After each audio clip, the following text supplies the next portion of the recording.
Арваңыздар, ардактуу телекөрүүчүлөр, бул 3 күндүн кечи долбоору кештин кезекчиси менен Эркин Нурбаев. Бүгүнкү кечки кезекте адаттагыдай 2 саат бою күнүмдүк актуалдуу маселелерди ортого салабыз. Ал боюнча жоопторун дайындап келген жана өзүнүн эксперттик билимин ортого бөлүшүүгө даяр болгон меймандарды чакырабыз. Бүгүн бизде конокто парк высоких технологий, башкача айтканда жогорку заманга бап келген технологиялар Кыргызстанда кандай өнүгүп жатат? Баягы эл оозунда айтып аткан цифровизация маалында Кыргызстан дүйнөлүк трендтерден артта калбай жатабы? Жана ошондой эле коомдук транспорт маселеси учурда абдан кызуу коомдук талкууда. Ошондуктан бул көйгөйлүү маселени дагы ортого салабыз. Андан соң Жогорку Кеңештин депутаты Марлен Маматалиев дагы бүгүн бизде мейманда болот. Андыктан бизден алыстабаңыздар. Биздин кеч Эрлан Андашев «Ойлон» аттуу чыгармасынан башталат. Андан соң маектерге көңүл буралы. Кеттик.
Кечтин кезекчиси Эркин Нурбаев. Кешки кезегибизди баштай берели. Мына кече жакында Кыргызстанда эң чоң бир ошо маалымат айдың боюнча бүгүнкү санарип доору боюнча биздин өлкө коңшулаш өлкөлөрдөн дегеле дүйнөлүк багытта өзүнүн ордун ээлегиси бар. Себеп дегенде бунун үчүн мамлекетибизде толук мүмкүнчүлүктөр дагы бар. Бул тармак эң активдүү түрдө бүгүн өнүгүп жатат. Жана жалпы ушул тармактагы акыркы жаңылыктар жана кече жакында өткөн ошол КИТ форум, Кыргызстан интернет технологиялар форуму, информациялык технологиялар форуму, дегеле санарип жумалык өттү десек туура болот. Андыктан конокто Кыргыз Республикасынын парк высоких технологий уюмунун аткаруучу директору Чубак Темиров мырза конокто. Саламатсызбы? Саламатсызбы. Рахмат алгачтан келип бергениңизге. Эң биринчи сөздү биз ушу сиздин сөзүңүздөн баштайлы да. Парк высоких технологий Кыргызстандыкы бул меморандум коюлду. 4 мамлекет арасында, ал мамлекеттер Грузия, Кыргызстан, Казакстан жана Өзбекстан. Бул жаңы регионалдык тепкичтин баскычтын башаты болуп жатат деп айткан экенсиз. Ошону бизге ачыктап берсеңиз. Бул кандай мүмкүнчүлүктөрдү ачып берип жатат? Рахмат. Бул деген абдан чоң мероприятие өтүп жатат азыр өзүңүз туура айткандай. Анан ошонун алкагында жана 8-чи Кыргызстанский IT форум болду да. Бул Кыргызстандын масштабында эң чоң форум десек болот, ошо IT боюнчачы, маалыматтар технологиялар боюнча. Анан ошонун алкагында биздин IT секцияда биз деген коңшу өлкөлөрдөн башка ошо бизге окшош парктарды чыгардык да. Атап кетсек жана Астана Хаб, Казакстан, IT парк Узбекистана, Өзбек мамлекетинен, анан Грузиядан Crossroads деген платформаны чакырдык. Анан ошондой эле Украинадан Dia City'ни чакырдык. Бул секциянын максаты ар бир мамлекеттин өзүнүн инфраструктурасын айтып берүү, кандай экосистемасы бар тууралуу бири-бири менен бөлүшүү болчу да. Анан деген ошо жана меморандумду биз кол койдук. Анын максаты деген ошо чогуу регион катары биз чогуу иштесекпи деген көздөп жатабыз. Кайсыл тараптарда иштейли деп атабыз. Бул деген стартап экосистемасынын өнүктүрүү боюнча алгачкы биринчилерден болуп эсептелинет. Ошондой эле жанагы IT тармагында, билим тармагында ошо IT тармагын өнүктүрөлү деген максат коюп жатабыз. Ошондой эле жана обмен опытын кылалы деп атабыз. Ушу технологиялар менен бөлүшүп бири-бирибиз менен. Анан ушу 4 мамлекет бир регион катары чогуу кооперация, коллаборация деген ой максатта. Бул ошо сиз айтып кеткендей биринчи алгачкы кадам болуп эсептелинет. Анан биз менин оюмча эмки КИТте уже бир кандайдыр бир биринчи натыйжаларын буюрса бөлүшөбүз го деп. Азыр Чубак мырза, мен кайсы жерди карабайын, акыркы жаңылыктардан баягы кабардар болгубуз келет. Биз дагы кайсы жерди карабай, бул жерде жана сиз айткан биригүү, коллаборация көрүп атабыз. Бул санариптик тармакта дагы абдан күчөп жатат. Себеп дегенде бул санариптик тармак жалпы дүйнө жүзүндөгү жаңы трендтерди берүүчү тармак экен да. Эмне үчүн коллаборация маанилүү? Себеп дегенде бир жагынан карасак, санарип мүмкүнчүлүктөр бул Кыргызстанда жашап, дүйнөгө иштей деп атабыз. Демек, дээрлик биз өзүбүз менен өзүбүз деле жүрө берсек деле жаман эмес. Мисалычы, өзүнүн колдонуучулар бар, биздин айтишниктер бара-бара ошол дүйнөгө дагы кызмат кылууну үйрөнүп жатышат. Эмне үчүн биригүү маанилүү? Бул абдан жакшы суроо. Биз деген биринчи баарыбыз эле деген конкуренция деп ойлойбуз да. Ар бир мамлекеттин өзүнүн дүнк соода сатык же болбосо өзүнүн продукциясын сатууга аракет кылышат же өзүнүн услугаларын экспорттоого аракет кылышат. Бирок ошол эле учурда эмнеге коллаборация биздин убакта өтө маанилүү? Бул жана пандемия дагы ошого деген себепкер болду го дейм менин оюмча. Жана санариптештирүү процесстери абдан бат башталбадыбы? Глобализация, анан деген изоляция болуп калдык. Бирок ошого карабастан көптөгөн азыр процесстер чогуу кооперацияда батыраак ишке ашат да. Мисалы, жана парктардын биригүүсү эмне натыйжаларды бериши мүмкүн? Эмнеге коллаборация керек деп суроо берсек, бул деген жанагы эле мисалы батыш өлкөлөрүн, ошол эле Америка Кошмо Штатын алалы, же болбосо Улуу Британия же Европа өлкөлөрүн алсак, биздин Кыргызстандын мисалы мамлекет катары биздин рыногубуз 7 миллионго жакын адам өтө кызыксыз эмес да. Бирок деген Центральный Азиатский регионду алсак, Казакстан, Өзбекстан, Таджикистан, халкы бир 80 миллиондон ашык адам. Ушул объединенный рынок десек, бул абдан кызыктуу да. Бир кандай бир чоң корпорацияларды ачалы десе, же өзүнүн алар бир продукцияларын же технологияларын бияка деген таркатабыз десе, аларга кызыктуу болот. Анан бир регион катары чыксак, бизге да жеңил болот. Экспорт тармагында мисалы. Азыр биздин Кыргызстан, биздин мисалы жакшы бир жерлерибизди айтып кетсек, жогорку технологиялар паркынын резиденттердин кирешесинин 90% бул экспорт. Биз экспорт тармагында жакшы иштеп жатабыз. Бирок ошого карабастан дүйнөлүк мисалы экономикадан алсак, биздин жана тапкан маяны тапка ошол алган кирешебиз ал деген бир кичинекей эле бөлүгү да. Баарына жетет деген жерде бул анан деген чогуу кооперацияда, коллаборацияда иштесек, ар бир мамлекеттин кирешеси да көбөймөк, ичинде деген жана санариптештүү процесстери дагы андан да бат болмок дегендей. Анан бир чоң компаниялар пайда болмок да. Ошол тармакта ошо коллаборация өтө маанилүү деп эсептейбиз. Ушул меморандумга кол койгон мамлекеттердин арасында Өзбекстан мамлекетине өзгөчө көңүл бурганыбыз туура болот дейм да. Себеп дегенде азыр кайсы жакты карабай эле, эмнегедир ал жакта аябай активдүү кыймыл-аракеттер болуп атат. Дүйнөлүк чоң корпорациялар, Apple сыяктуу корпорациялар өзүнүн кеңселерин ачып, ошол мамлекетте аябай кандай кызматташуу болуп атат да. Анан Кыргызстандагы IT тармак, IT сектор менен мамлекеттик деңгээлдеги кызматташуу кандай деңгээлде болуп жатат жана бул тараптан бизге Өзбекстан кандай жакшы өрнөктөр, мисалдарды көрсөтө алат? Өзбекстанда акыркы 2 жылда жана IT парк ачылгандан бери өнүгүү абдан бат өсө баштады, бат боло баштады. Алар деген жана программа дагы жарыялашты. Миллион программист окутабыз да, ошондой бир программасы башталды. Экспорт тармагынан да жакшы иштеп атышат.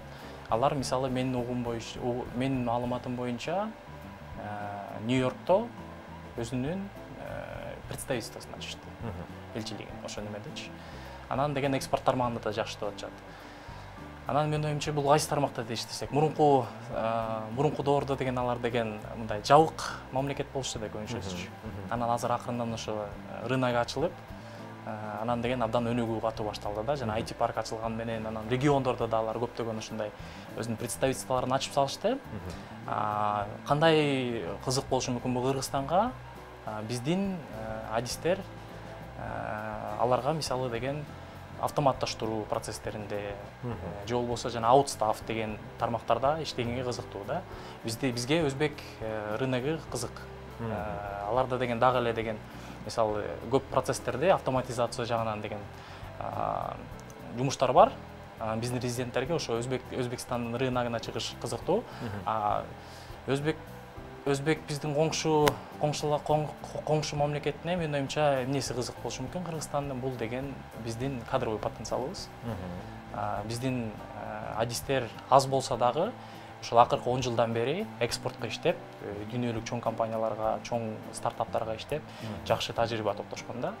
Анан менин оюмча ушул коллаборация болот. Биздин жактан кадровый потенциал, бир кандайдыр бир разработкаларга катышса болот, же технологиялар менен бөлүшсөк болот. Биз ал жактан болсо жанагы биздин акыркы болуп аткан трендтеринен бөлүшсө менин оюмча жакшы бир кандайдыр бир чогуу коллаборация жакшы кылсак болот жыйынтыкта. Жана тактап кеткен деген сурам ошо Кыргыз мамлекети, Кыргыз өкмөтү ошол технологияларды өнүктүрүүдөгү иш-аракеттери менен ошо Өзбекстанда мындай иш-аракеттер эмнеси менен айырмаланат дегенде, себеп дегенде биздин баягы жөнөкөй элдин укканы ошол болуп атат да. Миллион айтишник ошо Apple кирип атыптыр деп эле уудуу болуп атабыз да коомдо барчы. Анан ал нерсе үчүн албетте мамлекет болгондуктан айрым көзөмөлдөр, айрым регуляциялык маселелер каралып жатабы дегенде, балким ал жакта дагы да либералдашып калдыбы дейм мамлекеттин катышы жана көзөмөлү жана мамилеси. Ошо алар деген абдан чоң маани буга. Мамлекет тарабынан чоң маани. Абдан чоң мындай стратегия катары колдонуп, анан деген бул жаатта абдан чоң иштер жасап атышат да. Мындайча айтканда господдержка абдан чоң болуп атат. Президенттин уровенинде ошо ачылуу. Анан менин оюмча ошон үчүн акыркы 3 жылда процесстер абдан бат алдыга жылды да. Биз жактан деле ошондой жана венчурное инвестирование, финансирование деген сыяктуу демилгелерибиз бар. Жана Кыргызстанда азыр деген парк электронной коммерции, парк креативных индустрий деген сыяктуу демилгелер бар да, ошондойлорду ачалы депчи. Биздин жарандарга да көбүрөөк возможность берилди деп. Ошондойлорду менин оюмча биздин мамлекет тарабынан дагы ошого поддержка болсо, анан биздики деле госполитика негизи жакшы болуп атат бул тармактачы, поддержка. Бирок алардыкы абдан чоң, анан деген мисалы глейген жана жерлерди берип атат. Инфраструктураны абдан жакшы өнүктүрүп атат, анан законодательный уровенде да жакшы поддержка болуп атат да. Менин оюмча алардан ошол жагынан эле опыт алсак болот. Бизде деле господдержка бар, бирок ошо жетишсиздик болуп атат го дейм азыркы учурда. Ошону күчтөнүш керек деген максат коюп деп ойлойм да бизгечи. Күчтөнүү жагынан бизде деле бар поддержка эң өйдө жактан, бирок деген ошо күчтөнсөк, жана мисалы эле айтып кеткен закондорду кабыл алсак, венчурный инвестирование боюнча жана эки демилгени дагы колдосок, жакшы ушундай жетишкендиктерге биз да жетсек болот деген. Чоок мырза, эми ошол анан бул жерде еще жана немени айтыш керек да, аларда калк да көп. Эл саны көп. Эл саны көп. Анан неме поддержка да чоң болуп атат. Ошон үчүн акыркы 3 жылда абдан бат өнүгүп кетишти да. Мына ошол эле бүгүнкү ушу маегибиздин баягы кийинки сөз ортого мындай сөз келип чыгып атат да. Мамлекет тарабынан колдоо буюрса болот дейли. Анан жалпы ушул IT тармак бүгүнкү күндө өзүнүн дене табыгандай, өзүн кандай сезип жатат жана кандай мүмкүнчүлүктөр көрүп атасыздар да. Себеп дегенде бизде жөнөкөй көрүүчүлөр көрөт, алар үчүн бизнес өсүп аткан айрым венчурдук каржылоо жана башкалар аябай гана алыс, анан бейтааныш, анан бир аз чочулап да турат да, элдерчи жаңы сөздөрдөн чочулап турат. Жаңы түшүнүктөрдөн чочулап турат. Ошондуктан балким бир сан катарында же бир балким бир аз кыялданалычы андай болсо. Ушул IT тармак Кыргызстандын бүгүнкү ушул батып бараткан тилекке каршы абдан бир оор кырчал шабалда турабыз. Кандайдан бир локомотив болуп кете алабы? Чындап эле ошол тармакта биздин элдер аралашып кете алабы? Ушу сиздин менин оюмча бул IT тармагында алдыбызда возможностьтор абдан көп да. Жана сандардан бир аз келтире кетсек, бул жогорку технологиялар паркы 2011-жылы негизделген, анан ошо 2003-жыл, 2013-жылдан өзүнүн ишин баштаган да. Ошол акыркы 10 жылда биздин жыйынтыктарыбыз абдан жакшы болду. Акыркы 3 жылдан бери биз деген орто эсеп менен бир 50% менен өсүп атабыз да. Анан пандемия учурунда дагы 20%га өстүк. Башка мисалы жылдык көрсөткүчтөр бар.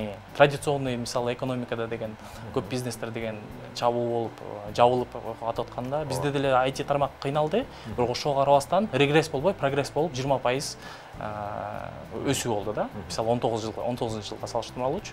Быйыл биздин деген планыбыз ошону деген 50%га көбөйтүү да. Сандарга келсек, былтыр 2020-жылды биз 1 миллиард 200 миллион сом менен аяктадык. Бул жана биздин саныбыздагы компаниялардын кирешеси. Азыркы учурда жогорку технологиялар паркында 120 IT компания иштейт.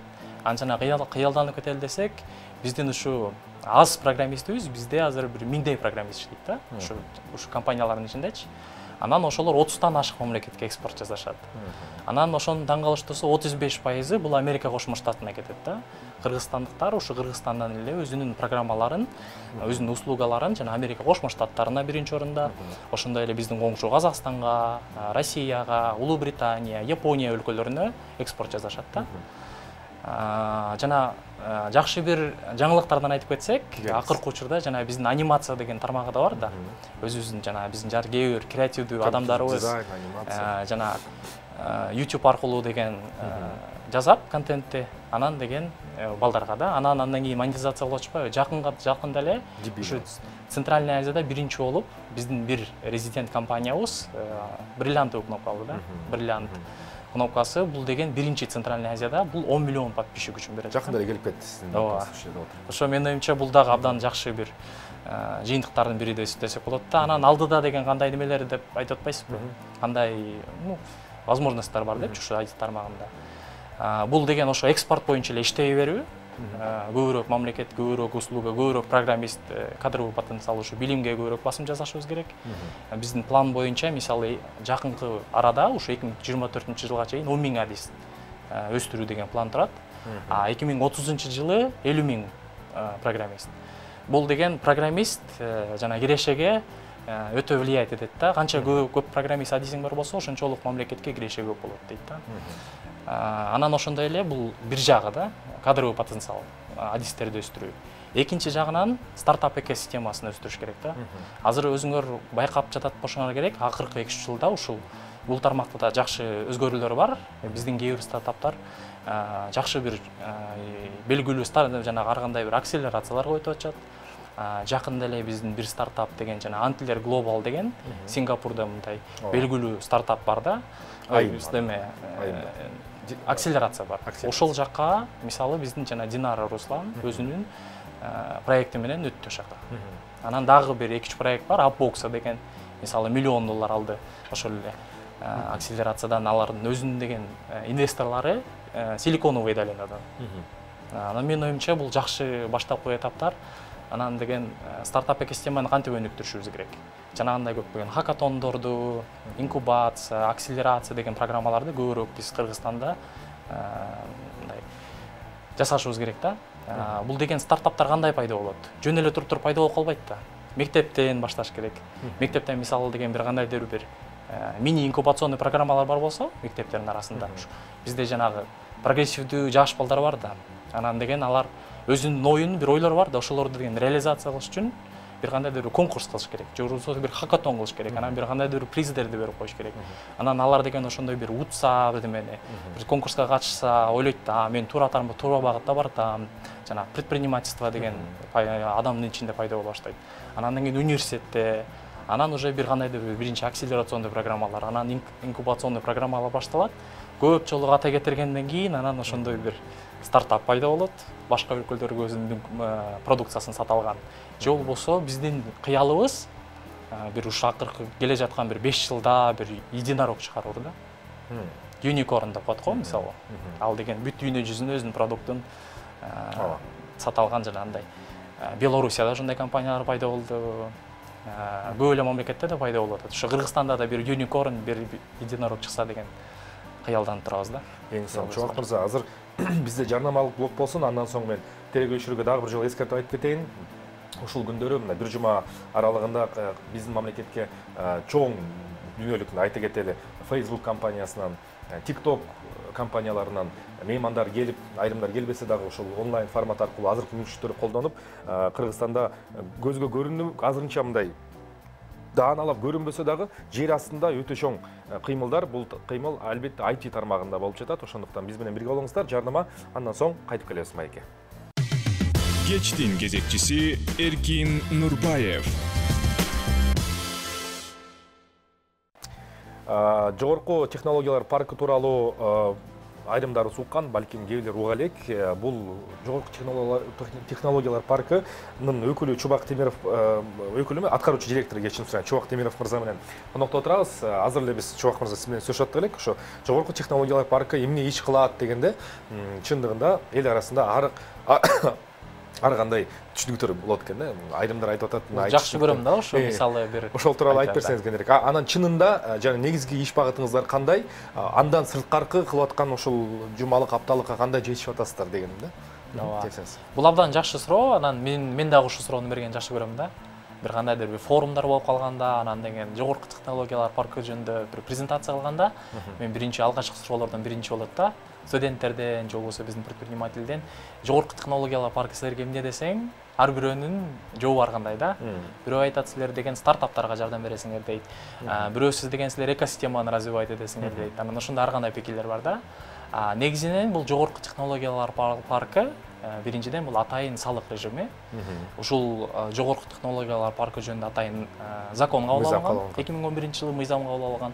Бул деген ошо мыйзамдын максаты биздин жанагы экспорт тармагында иштеген IT компанияларга көмөк көрсөтүү болчу да. Бул деген салык жагынан жеңилдетүүлөр, анан кээ бир салыктарды жокко кетирүү деген максат менен. Анан ошол менин оюмча өзүнүн максатын ишке ашырды десек болот. Ушу акыркы 10 жылда, жана айтып кетпедим, биздин курамыбызда 120 компания пайда болду. Анан бул абдан жакшы тармак өсүп атат да. Бул атайын салык деген биз андан тышкары дагы көптөгөн көмөктөрдү көрсөтөбүз. мандатыбызда жана ушул маалыматтар технологияларын Кыргызстанда өнүктүрүү. Жана региондордо жана сиз башында суроо берип кеттиңер эле, ушу биздин мисалы региондордогу адамдар кантип билсе болот, кантип ушул азыркы глобалдуу санариптештирүү процесстеринде кирсе болот десек. Дириптер болуп кетсе деген. Биз кай жерге барба? Бүт жерде эле ошол. Биз азыр деген ушул суроо да абдан жакшы суроо, анан деген көйгөйлөрдүн бири да, ушу биздин кантип көбүрөөк жарандарга ушул процесстерге аралаштыруу деген. Жана парктын алдында биз атайын инновационный центр цифровых компетенций деген центр ачтык. Ошонун максаты биздин жана региондордогу жарандарыбызга, ошондой эле госслужащийлерге, анан биздин кыздарга ушу IT тармагындагы базовые цифровые навыки, бул деген санариптүү жөндөмдөрдү үйрөтүү максатын көздөп жатабыз да. Ошол эле мисалы деген жана SMM-де кантип жазаш керек, же болбосо бир видеону кантип жазаш керек, же жана программированиянын жана HTML, CSS деген эң жеңилдердин бири, ошо мындай IT дегендей, ошо башкы жөндөмдөрдү көрсөтүп, момундай багыттары бар, момундай тармактары бар деп биз деген көрсөтүп бир краткосрочный бир 2 айлык болобу же бир 3 айлык болобу ошондой бир курстарды иштеп чыгуу максат көздөп жатабыз. Азыр уже бир проект ушул инновационный центрдин алкагында баштадык. Бул жана upskill деп коет. Биздин деген общественный фонд ТКМ деген бар да. Ошолор менен чогуу бирге жасап атабыз. Булар деген жана социальное предпринимательство дегенди өнүктүргөн жатат. Ошо именно региондордон. 14 жаштан 24 жашка чейин биздин жаштарыбыз, кыздар, балдар ошого катышып, жана софт навыки деп коет го, мягкие навыки деп азыркы учурдачы. Ошолорду развивать этип, анан деген максат жана дизайн мышления деген азыркы современный концепция бар. Ошол аркылуу социальный предпринимательствого кантип үйрөнүү. Анан деген ал эмне максаттарды чечет, эмне көйгөйлөрдү чечет. Ошо өзүнүн региондорунда ошолорду бир жөндөмдөрдү алышат да. Анан өзүнүн локально, өзүнүн аймагында кандайдыр проблемалар болсо, ошону бир ушу предпринимательство кылып, социальный предпринимательство кылып, ошондой анан өнүктүрөт деген максат көздөп жатабыз да. Анан же болбосо мисалы предпринимательство, кээ бирөө предприниматель болуп кетиши мүмкүн да өзүлөрүчү. Башка жагынан деген жана көптөгөн мисалы жана фриланс биржалар бар да. Эгерде жанагындай бир санариптүү жөндөмдөрүң бар болсо, интернет аркылуу акча тапса болот. Ошону да биз көздөп жатабыз, үйрөтүп көбүрөөк платформалары бар. Орус тилинде, англис тилин билгендер болсо, мисалы Америкага иштешсе болот, Кыргызстанда болчу. Бул деген обязательно программирование эмес. Көп эле ойлойт да, мен программист болушум керек, анан акча таба алам интернетте депчи. Бул жерде мисалы жана копирайтинг деген бар да. Эгерде кээ бир адамдар жакшы жазса, орус тилинде же англис тилинде, алар ошону да сата алат мисалычы. Ага да спрос бар. Андай мисалдар көрүп атабыз бизде. Азат деген жигитибиз бар азыр. Ал абдан чоң жакшы бир примерлердин бири да. Абдан жакшы. Бирок жакшы көрсөткүчтөрдү көрсөтүп атат да. Дүйнөлүк деген журналдар менен иштешет. Эми ушундай эбегейсиз жана токтоосуз өнүгүүнү көрүп атабыз. Дүйнө жүзү бүгүн жаңы доорго өттүк десек болот. Ушул сиздер ушул доор менен абдан мындай тыгыз мамиледе жүрөсүңөр. Кандай доор? Буга чейин мисалы эми электрификация доорун баштан өткөрдүк. Андан соң интернетизация доору келди. Бардыгы өнүк. Азыр ушул жаңы доорду кантип атап атат дүйнөдө, кандай багытта кетип атат да? Ушул бизге бүгүнкү жашап аткан доорду эмне деп атай алабыз? Жана ушул доорго кириптер болуп кеткениңизге кандай мындай өбүлгө бар дегеним да? Эми негизи бул 4-та индустриальная промышленная революция деген доор болуп калат. 5-чиси уже келип калды го дейм, ошо санариптештирүү жагынан болуп калат го дейм. Бирок биз абдан азыр деген бат өзгөргөн дүйнөдө жашап атабыз да. Мисалы кечеки үйрөнгөн технологияларың бүгүн уже эски болуп калат. Креативдүү адамдардын доорунда жашап атабыз десек болот. Менин оюмча азыркы доордо өзүн деген дайыма изденүү адамдар жолун табат да. Күндөн күнгө өзгөрүү болуп атат. Азыр деген жашообуз мурункудай болбой калды деп эсептейм да. Акыркы мисалы 20 жылда абдан бат өзгөрүп атат. Мисалы деген жакында эле бир исследование кылышыптыр. Адамдар даже жана светофордон өткөндө, жана биздин деген зебра деп коебуз го, ошондо өткөндө 8 секундага батыраак өтүп калыптырбыз дейт да. Жашоо мындай ылдамдыгы бат боло баштады. Биздин жашообуз бат өтө баштады. Анан деген менин оюмча жана англисче сөз бар, adaptability дейт, өзүнүн адамдын канчалык ушул доорго икемдиги абдан бир алдыңкы этаптарга чыгып атат десе болот да. Анан IT тармагы деле ошондой да. Биздин балдарга баягы таң каласың да, сиз жогоруда да айтып калдыңыз, алардын баягы маянасы чындап эле жакшы болуп атат, жакшы акча таап атат деп баары келип элдерге көп технологияны түшүндүргөндөн мурун жаңы кирип аткан адамдарга ошол ай канча экен аякта эмне кылып окуат, эмне канча табат экен деп эле аябай таң калышат да. Ошол тармактагы маяналар боюнча же болбосо акчасында бир аз айтып кетсеңиз туура болобу, этикага, мындай жалпы кызыктырганга дейм да. Менин оюмча туура эле го дейм. Эми бул IT тармагында көп эле айтат, абдан көп акча табасыңар депчи. Мында чындыгы да бар, чындык эмес жактары да бар да эми. Кандай муну мындай түшүндүрүп көрөйүн да. Эгерде жакшы адис болсоң, чында жакшы табасың да. Жана junior разработчик деп коебуз. Алар деген баштапкы мисалы бир $300 башталат да.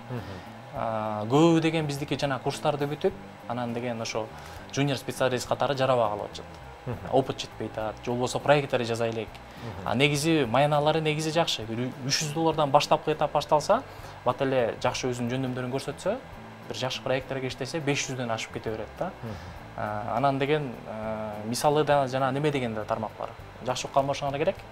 Биздин Америкада убагында кыргыздар иммиграция кылып, анан деген жана өзүнүн тракторун айдап, грузовиктерде.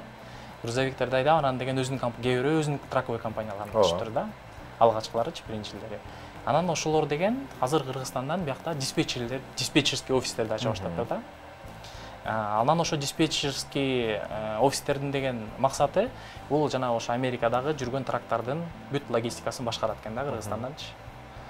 Бир штаттан бир штатка барганын, кечигип атса, же болбосо кайра артта келет, на обратно өтүп артка келип атканда деген жана бош келбесин деп бүт логистикасын башкарышат да.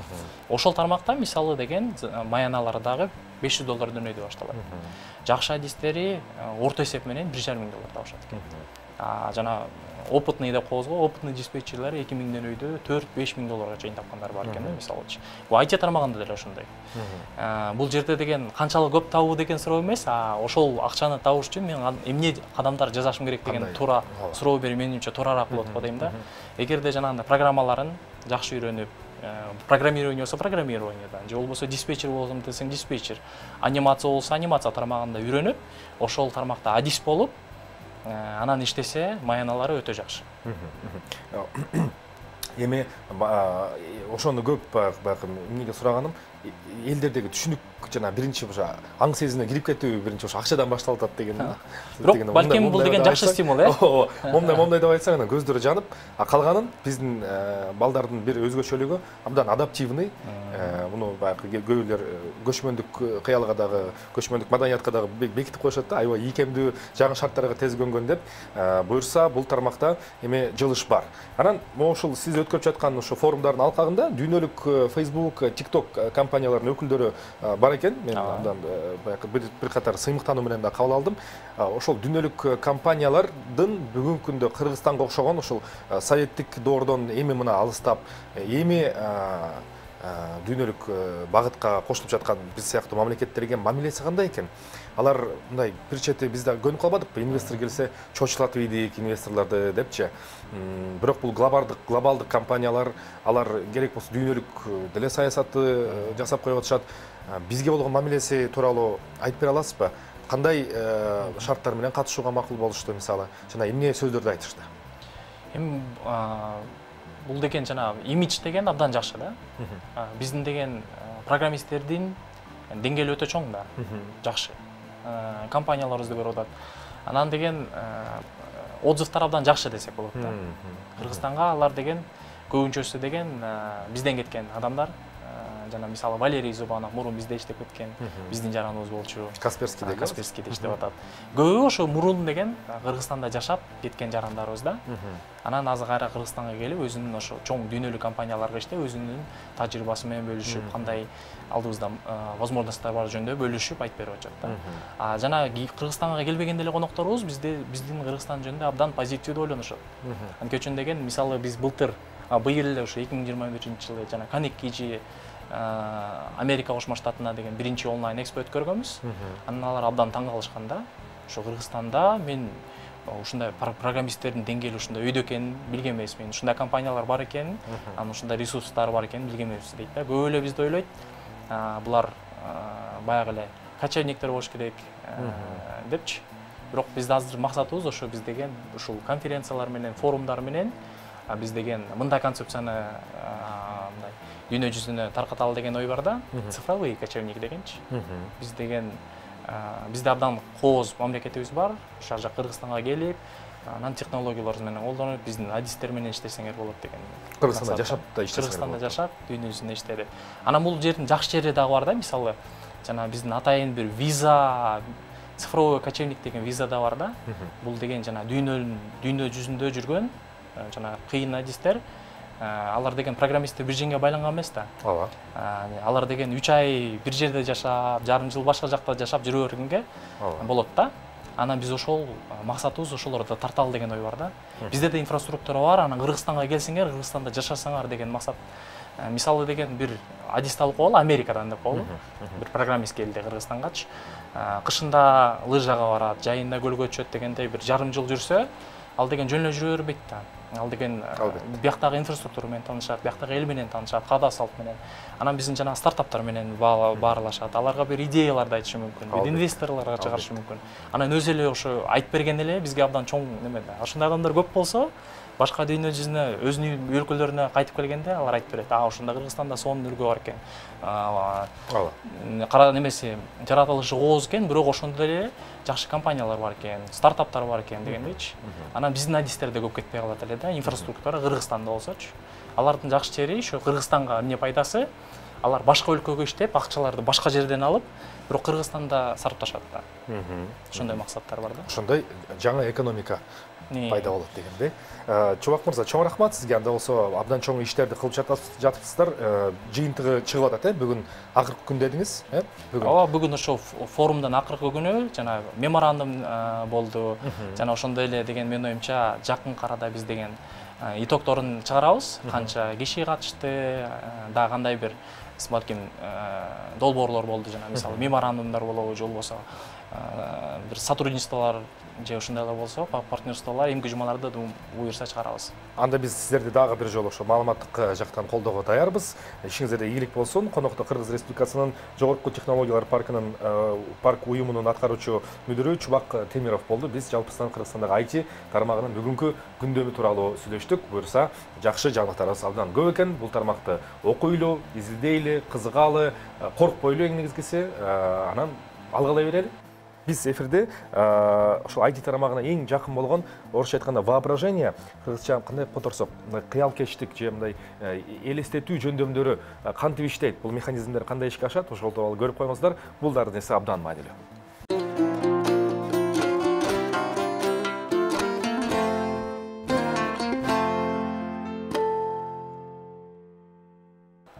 Кайрадан студиябызга кайтып келели, ардактуу көрөрмандар. Биз менен сиз ушу жашаган Борбор калабыз Бишкек шаарындагы эң көйгөйлүү жана опурталдуу маселелердин бири бул албетте транспорт маселеси болуп эсептелет. Кеч жакында ошол маселе жалпы ошол интернет булактарында аябай кызуу талкууга алынып жатат. Баалардын көтөрүлүшү, маршруттук таксилердин бүгүнкү күндө жүрүп жаткан саясаты жана мэрия бул тармак боюнча кандай иш аракеттерди жүргүзүп жатат. Бул боюнча бизге Бишкек шаарынын мэрия, Бишкек шаардык мэриянын шаардык транспорт башкармалыгынын коомдук транспорттун жүрүүсүнө жана пландык чыгууларга мониторинг жүргүзүү бөлүмүнүн башчысы Максат Турдугулов келип отурат. Максат мырза, биринчиден рахмат келип бергениңизге.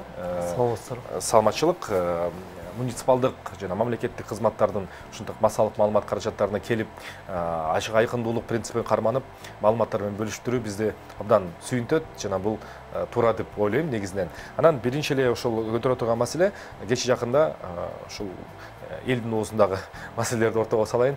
15 сомго маршруттук таксилердин баасы жогорулады, 11 сомго автобус жана троллейбустардын баасы жогорулады. Бул кадамга барыш абдан оор болду. Бардык ушул катышуучулар тарабынан мониторинг жүргүзүүдө кандай сандар ортого чыгып келип атат? Маршруттук таксилердин мындан кийинки жасап жаткан кадамдары кандай болот? Рахмат сурооңуздарга.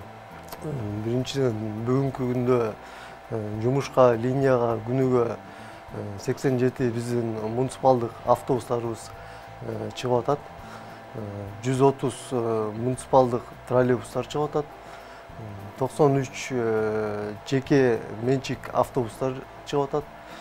Булар менен бирге эле 1500 кичи автобустар бүгүнкү күндө тейлеп атат шаардык жүргүнчүлөрдө. Бул жол кире көтөрүлүүгү боюнча кадамга барганыбыздын, сунуш бергенибиздин эң негизгиси бул бүгүнкү күндө акыркы 3 жыл 4 жылдын ичинде 3500-4000 кичи автобустар линияга чыгышчу жумушка. Бүгүнкү күндө 1,5 миңдей эле калды. 2 миңдей айдоочубуз жумуштан кетип калды. Бул ушул жана автобустун жүрүүчү, күйүүчү майлары кымбатташына байланыштуу. Ошондой эле тиги автобустун унаа тетиктери кымбатташы боюнча байланыштуу айдоочулар азыркы учурда ушинтип кетип атышат. Бул кадам менен биз тариф көтөрүлгөн, биз ушул биринчиден айдоочуларды жумуштан кеткенин токтотуу максатында болду. Bundan тышкары этап менен биз жаңы автобустарды алып келип, ушул кичи автобустарды жалпы жаңыланууга максат коюп атабыз. Өзүңүздөр билгендей, бүгүнкү күндө бизде тышкы инвестор келип, Эко пассажирский перевозки деген инвестор келип, осо 210 автобус алып келди. Анын ичинен 90 автобусу бүгүнкү күндө жумушка чыгып атат, иштеп атышат, 5 каттам боюнча иштеп атышат. Будан тышкары дагы азыр Турциядан Green Bus деген жеке ишкана менен меморандум түзүлгөн. Бул боюнча жылдын аягына чейин 50 автобус, чоң 50 автобус алып келиши керек. Андан тышкары дагы 200гө жакын чоң автобус эмдиги жылдары алып келгени меморандум түзүлгөн. Будан тышкары дагы ушул муниципалдык автобустарды көбөйтүүнүн максатында биз Европейский банк реконструкция менен жумуш алып барып атабыз азыркы учурда. Ал боюнча 250 муниципалдык чоң автобус алууга келишимдерди даярдалып атат, каралып атат ошол келишимдер. Будан тышкары азыр АБР, Азиатский банк развития менен биргеликте 120 электробус алуу боюнча иштер жүрүп атат. Ал боюнча да азыр келишимдердин юридикалык жагы каралып атат. Максат мырза, бизге азыр Бишкек шаардык транспорт башкармалыгынын коомдук транспорттун жүрүүсүнө жана пландык чыгууларды мониторинг жүргүзүү бөлүмүнүн башчысы транспорт маселеси боюнча Бишкек шаардагы жүргүнчүлөрдүн көйгөйлөрү кандай чечилет, кандай этаптар каралып жатат жана кайсы этап, кайсы кадамдар кайсы этапта экени тууралуу айтып берип жатат. Ал арадан бизде велопробег акциялары байма-бай өтүп жатат, Максат мырза, билесиз. Бул да болсо ошо шаардыктардын транспорт маселесине болгон жаңыча көз карашты, жаңыча маданиятты калыптандыруудагы жакшы иштер жасалып атат деп ойлойбуз. Ошондон бир чакан сюжет көрүп коелу сиздер менен биргеликте. Шайтан араба төбү менен жөө жүргүнчүлөрдүн сабатсыздыгына уралы.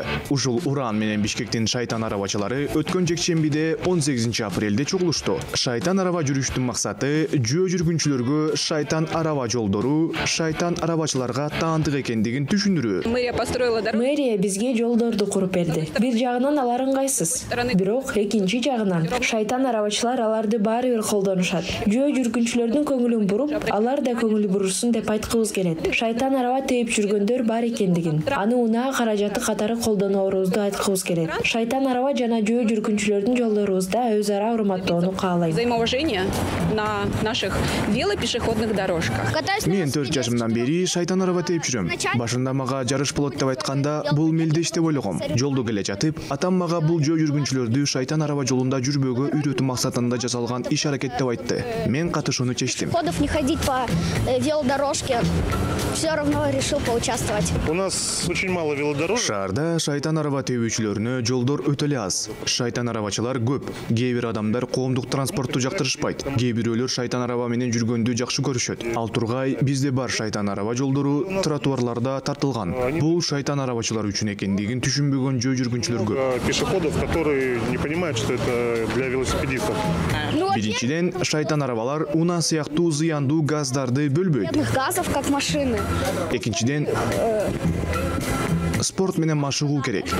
Мен шайтан арабаны көп айдайм. Шайтан араба жолдорун колдоном. Мен мэрия бири-бирибизди сыйлашыбыз үчүн жөө жүргүнчүлөр менен жалпы мейкиндик беришин каалайм. Биз өзүбүздүн тарабыбыздан, жөө адамдар өздөрүнүн тарабынан жүрүүнү абдан каалайм.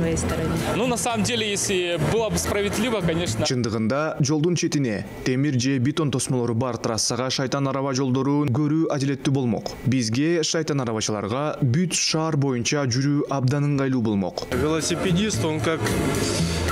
Шайтан арабачылар тигил жакта эмес, бул жакта эмес, жолдо. Ал автоунаа айдоочулардын көз карашы боюнча өздүк эмес. Тротуарда унаа айдоого тыюу салынат. Анткени жол эрежелери боюнча ал жолдо жүрүшү керек. Он должен ездить по дороге. Мэриянын мурунку жетекчиси эки жолдун аллеясына шайтан араба жолдорун салган. Жөө жүргүнчүлөр жарым-жартылай сабатсыздыктан, жарым-жартылай шайтан арабачыларды сыйлабагандыктан шайтан араба жолун ээлеп алышат. Башкача айтканда, шайтан арабачылар жүрө турган жер жок. Занимают велодорожку. То есть опять велосипедисту негде ездить, получается. Шайтан арабачылар маршрут боюнча колонна менен жүрүштү. Кызыктуу, пайдалуу жана абдан маалыматтуу болду. Эгер сиз жөө жүргүнчү болсоңуз, дагы бир жолу эскертебиз. Шайтан араба жолдорунда баспаңыз.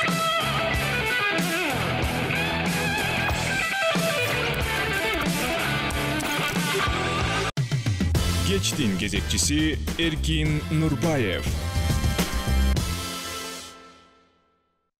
Бишкек шаарынын мэриясы коомдук транспорт маселесин кандай чечип жатат? Бул тууралуу бизге шаардык транспорт башкармаларынын коомдук транспорттун жүрүүсүнө жана пландык чыгууларына мониторинг жүргүзүү бөлүмүнүн башчысы Максат Турдугулов өзүнүн баягы жоопторун берип жатат. Максат мырза, жогорку блокто сиз ушул 2021-жылы Түрк мамлекети менен Түрк жеке ишканасы менен болгон сүйлөшүүлөрдүн негизинде дагы 50 автобус келет дедиңиз. Жалпы сан ушул автобус маселеси акыры келип мына маршруттук таксилерди мындай сүрүп чыгууга же болбосо алардын ордун татыктуу ээлөөгө жана ошондой эле шаардык инфраструктура жана экология маселесине каралган кадамдар канчалык ошо ишке ашымдуу жана быйыл кийинки жылдары эмнени күтсөк болот ушул багытта?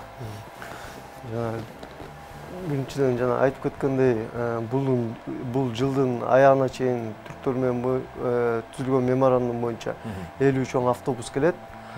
Чоң автобус, э? Чоң автобус. Азыркыларды эмес. Анан 2022-жылы дагы 300 автобус келет. О жалпысынан 350 автобуска меморандум түзүлгөн, чоң автобускачы. Анан жана өйдө айтып кеткендей, ЭБРР боюнча, АБРР боюнча автобус, электробустар алынат, Кудай буйрса. Бул кадам менен биз шаардын ортосун жеке кичи автобустардан бошотуп, шаардын ортосун жалаң чоң автобус, троллейбус, анан электробустар жүрүш керек. Камсыз болуш керек транспорт менен жүргүнчүлөрдө. Бул кичи автобустар ушул чоң автобустарга кошумча коомдук транспорт болуп, шаардын четиндеги жаңы коңуштарды камсыздаш керек. Анткени жаңы коңуштардын жолдору да кыскараак болуп, биздин чоң автобустарыбыз аяка киргендин мүмкүнчүлүгү болбойт да.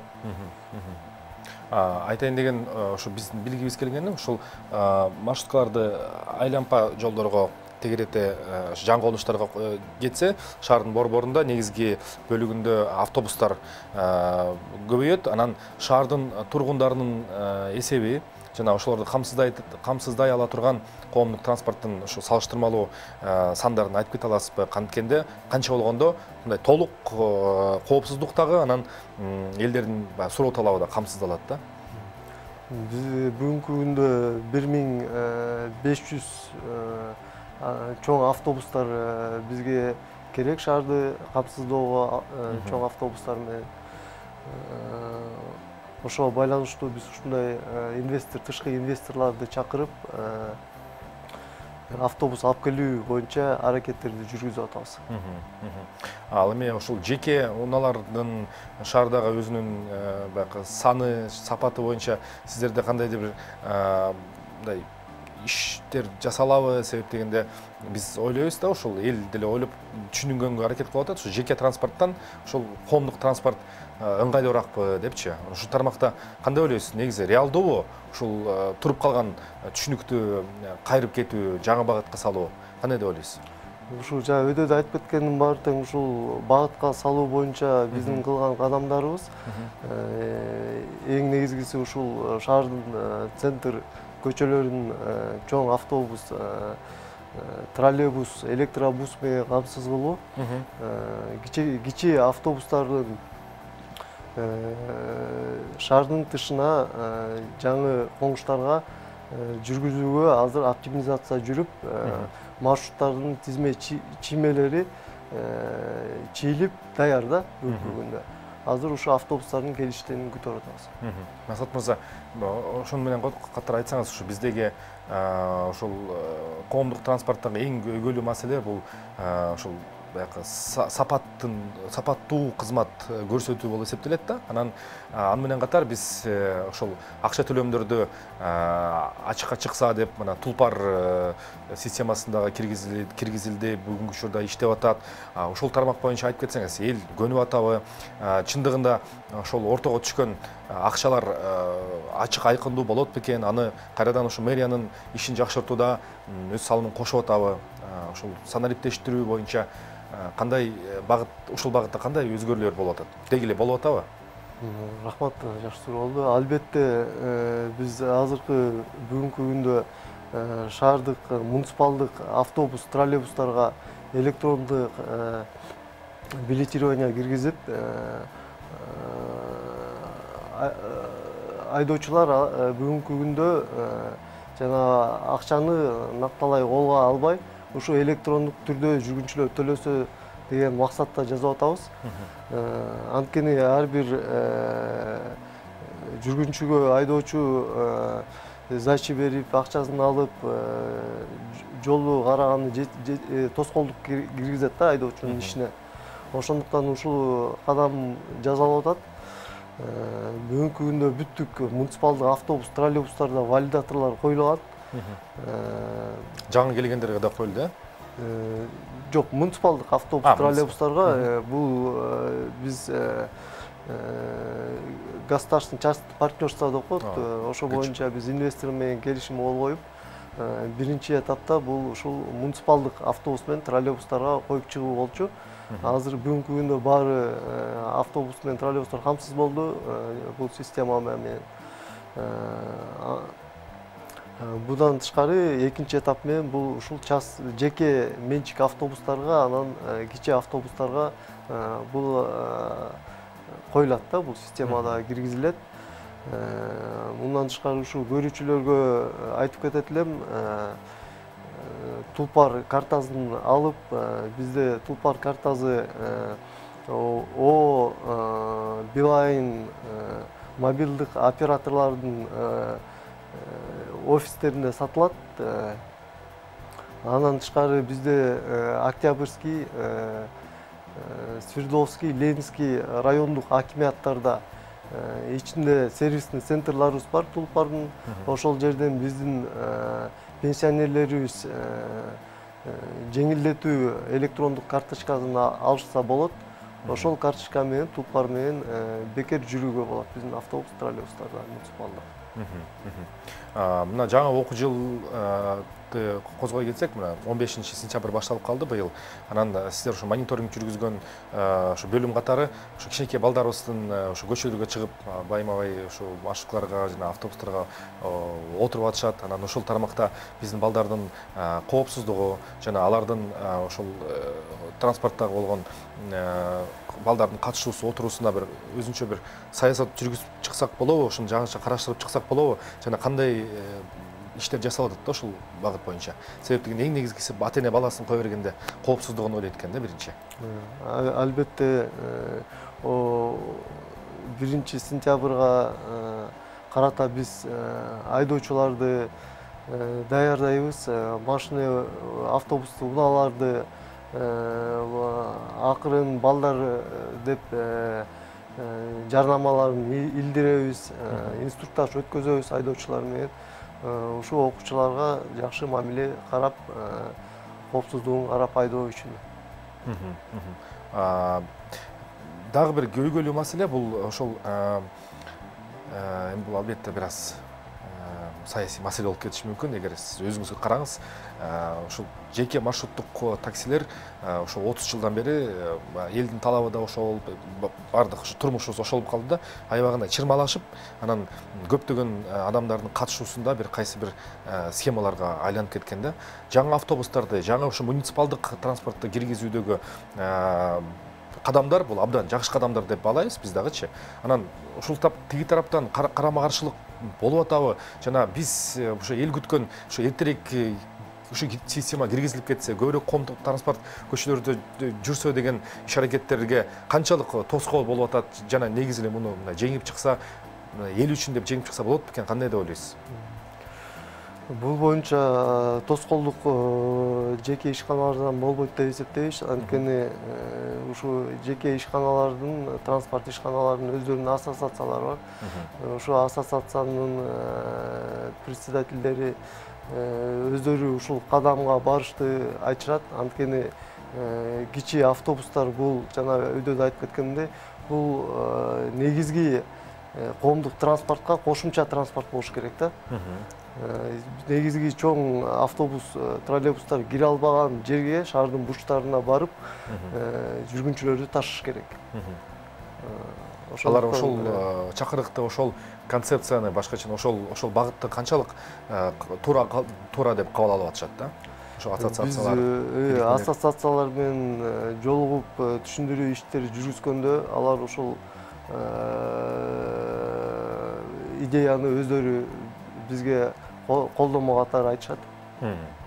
Жалпысынан колдошот демек.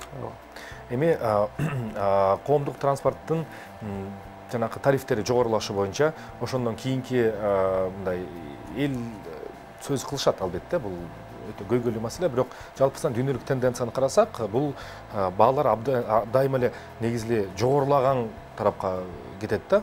Ылдый түшүшүн биз сейрек байкайбыз. Сандары эмне тууралуу айтып атат? Элдер коомдук транспортко колдонгонго өтүшүп атабы, көнүшүп атабы, же ордошуп кеттиби, же жеке транспорттун агымы көбөйүп кеткендей болуп атабы? Деги сиздердин мындай прогнозуңуздар кандай болуп атат да? Ушул тарифтердин жогорулашынан кийин. Биздин прогнозубуз биринчиден айтып кетсек, бизде жол кире акысы дүйнө жүзү боюнча эң арзан болуп эсептелет. Экинчиден биз жана ушул тарифти сунуш кылып атканда эл ичинде талкуулоого дагы интернет сайттарына илип элдин мненияларын карап чыктык, анализдеп. Көбүнчө жүргүнчүлөр бизди колдоп, ушул май унаанын күйүүчү майлары кымбаттаганын айтышып, унаа тетиктери кымбаттап атканын айтышып, макулдугун айтышкан да, көргөзүшкөн. Эл демек мындай кабыл алды. Жаңы тарифти. Көбүнчө проценти ошо анализ жүргүзүү боюнча кабыл алышты. Анда болсо мен жыйынтыктоочу сурап берейин, ушу тарифтер жогорулады, эл деле баягы түшүнүк менен кабыл алды, мисалы тетиктер, ГСМ жана башка. Эми аны менен катар элдин эң биринчи сураганы ошол сапат маселеси да. Ошол коомдук транспорттун сапатын жогорулатууда кандай иштер аткарылат деп ойлойсуз? Жана өйдө автобустар боюнча пландардын баарын айтып кеттим. Бул кадам менен биз ушул жаңы автобустарды алып келгени мүмкүнчүлүгүбүз бар. Анткени биз тышкы инвесторлорду чакырганда, албетте алар биринчи бизден койгон талабы, суроосу жол киреңердин баасы канча деп коюшат да.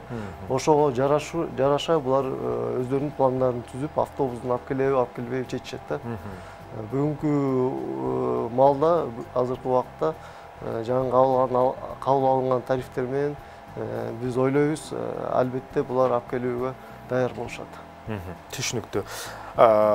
Бишкек шаарынын тургундарынын ушул эң көйгөйлүү маселеси коомдук транспорт маселе эрте кечпи ушул жакшы көздөй чечилет деген ойду бүгүн ушул Максат Турдугулов мырза Бишкек шаарынын мэриясынын шаардык транспорт башкармалыгынын коомдук транспорттун жүрүүсүнө жана пландык чыгуулардын мониторинг жүргүзүү бөлүмүнүн башчысы так даана жоопторун айтып кетти.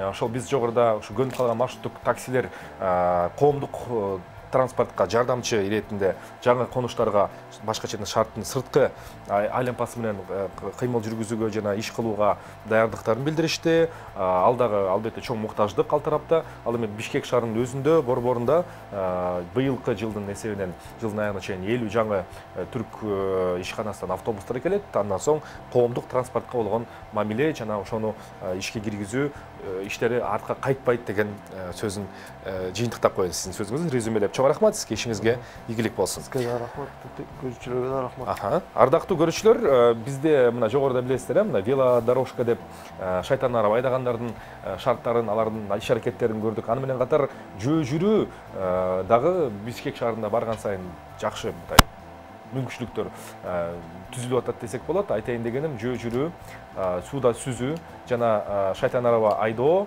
башкача жөө жүрүү деген чуркаба бул ушул 3 түр спортту бириктирип триатлон деген спорт Кыргызстанда бүгүн барган сайын өзүнүн канатын келе жазып, өзүнүн күйөрмандарын жана спортчуларды топтоп жатат. Бүгүн биздин катарыбызда Юлия Фернас айым ошол триатлон боюнча 5 күндүк өзүнө челлендж жарыялап, 5 күн бою ушул спорттун 3 түрүн бирдей алып кетип, чоң көлөмдөгү, чоң узактыкта километрлер чуркап, сүзүп, анан велосипед минүүдө. Ушул каарман тууралуу кийинки сюжет болсун.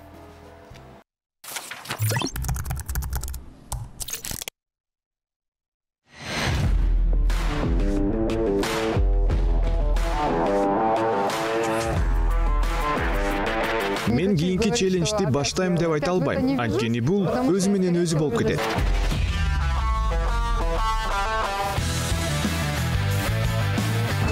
Юлиянын челлендждери дайыма күтүүсүздөн башталат. Юлиянын челлендждери дайыма эң сонун. Чынын айтсам, Юлия абдан улуттуу спортчу.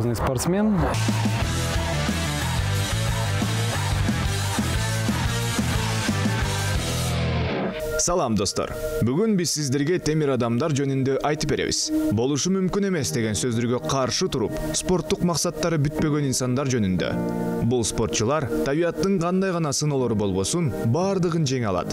Күчү жок болсо дагы, көзүнөн жаш куюлса дагы өз максатына жетишет. Жакында эле Владислав Шулико берметибиз ысык көлдү узунунан сүзүп өттү. 1 жыл мурун болсо, жөөгүлүк Даниэл Жээнбеков 444 чакырымды түзгөн жолду Даниэл чуркап өткөн. Пандемия дала знать, что пандемия адам жашоосу баа жеткиз экенин далилдеди.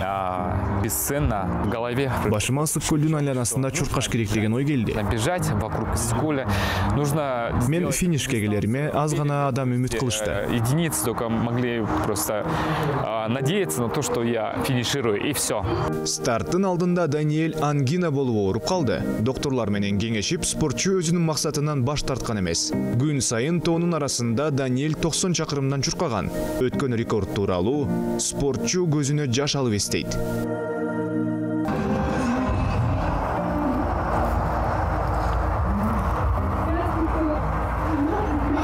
Азыр.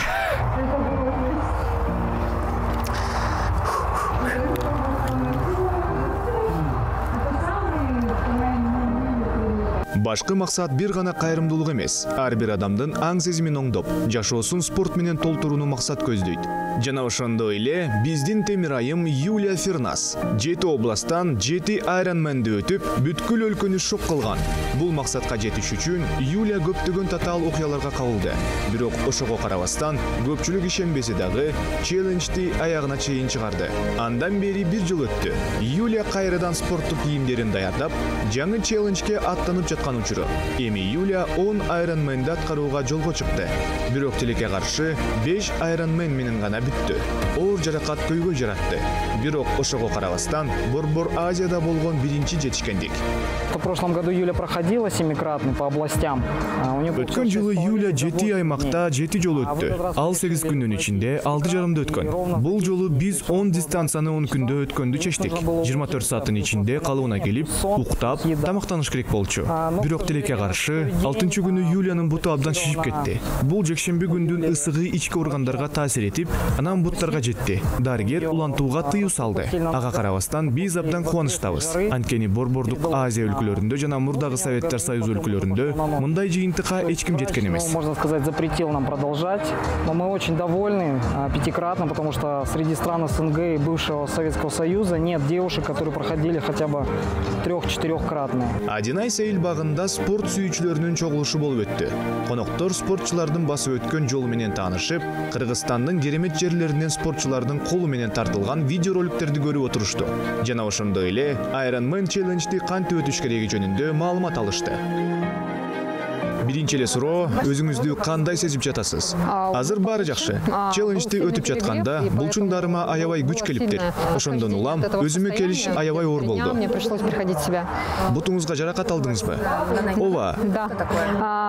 Бул денемдин ысып кетишине байланыштуу болду. Бөйрөгүмө басым аябай катуу болуп, бөйрөктөн буттун тарамыштарына өтүп кетиптир. Азыр ушундай фиксатор менен жүрөм. Бирок бул аз эле убакытка чейин. И совсем скоро уже начну бегать. Менин бул жолду башташымдын себеби Америкада болгон 100 Ironman рекорду. Америкалык спортчу 100 күндө шаардын ичинде 100 Ironman'ди толтурган. Мен дагы шаардын ичинде кылып көрүүгө чечтим. 7 областты кыдырып, 7 Ironman'ди чуркап өткөнгө караганда 10 Ironman шаарда кылган жеңилирээк болсо керек деп ойлодум. Юлиянын айтымы боюнча, бул жөн гана башталышы. Биздин темир айымга эч нерсе каршы тура албайт. Мен кичине болсо өзүмдү ышкылуу спортчумун деп ойлогом. Көрсө андан алыс экенмин. Биздин деңгээлибиз жана физикалык даярдыгыбыз өтө эле айырмаланат экен. Уровни разная физическая подготовка, честно говоря, я не знаю, из чего сделано. Чынын айтсам, Юлия эмнеден жасалганын билбейм. Бул жерде 10 күндүн ичинде 10 аралыкта өтүш керек болчу. Чынында мен анын максаты аткарылды деп ишенем. Анын негизги максаты адамдарды спорттун айланасына чогултуп, бириктирүү болчу. Менимче ал тапшырманы 100% аткарды. Было сплотить вокруг себя людей, вокруг спорта, объединить, и я думаю, что задача выполнена на 100%. Адилет Каиров, Юлия Коновалова, Бекболот Асанакунов, ТВ1 KG.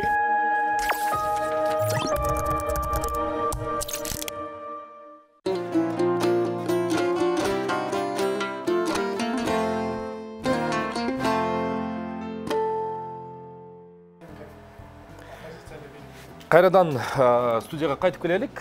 Конокто Кыргыз Республикасынын Жогорку Кеңешинин депутаты Маматалиев Марлен Абдрахманович эркин микрофон форматында чакырдык. Келип бергениңизге чоң рахмат, убактыңызды таап. Марлен мырза, акыркы жаңылыктардан баштайлы. Сиз акыркы ошол Жогорку Кеңештеги сомо маселесин көтөрүп турсуз да. Бул 600% менен чыгып атат. Али Токтоконов өзүнүн иликтөөсүн жасап чыкты.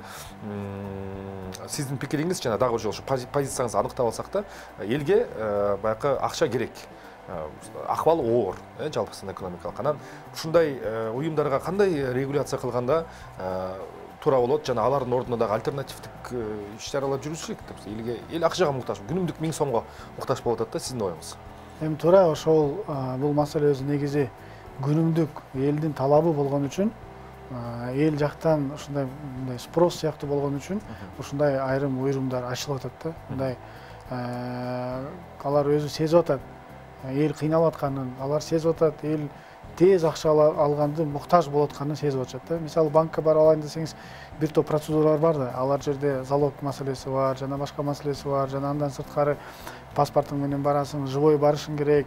Айтор алар карап бир жумада берсе берет, бербесе 2 жумада, 3 жумада алышат да. Бирок ушундай момент менен, ушундай учур менен пайдаланып, айрым ушундай компаниялар ачылат экен. Бирок бир жагынан туура түшүнөбүз, алардын мындай бизнес катары кабыл алып, элге акча берип, элден ошол пайда көрөйүн деп атат. Бирок ошол эле учурда элдин ошондой кыйналган учурун эске албай туруп, мындай өзүнүн личный интересин алдыга коюп, анан алдоо, мындайча айтканда, аферизм менен, шылымдык менен иш кылып аткандар көрүнүп калды да. Мен жаңы эле бул жакка кирип келатып, дагы бир жаран жазып калды. Байке, сиз айткан маселе өтө туура болуп атат. Мен дейт болбогон эле бир сумманы алдым эле. Азыр күндүгө 1%тен көбөйүп атып, мындайча айтканда мен азыр жөн эле бир жылдын ичинде 325%ке чейин, керек болсо пенялар менен 500%ке чейин көтөрүлүп кетип атат деп айтты да. Эми болгону 3000 сом алып атса, бул кыйналып эмнеге алып атат? Бирөөсү операция деп алып атыптыр, бирөөсү продуктуга акча жок деп алып атыптыр, бирөөсү дагы бир мугалим мектептин астында жанагындай мектепке баласына алып берем деп дептерлерди, ручкаларды алып берем деп алыптыр. Анан болбогон бир акчаны алып, анан килейген чоң бир проценттик ставкага карызга батып калган бул туура эмес деп ойлойм да. Ошондуктан биз андай өзүбүздүн адамдарыбызды коргошубуз керек.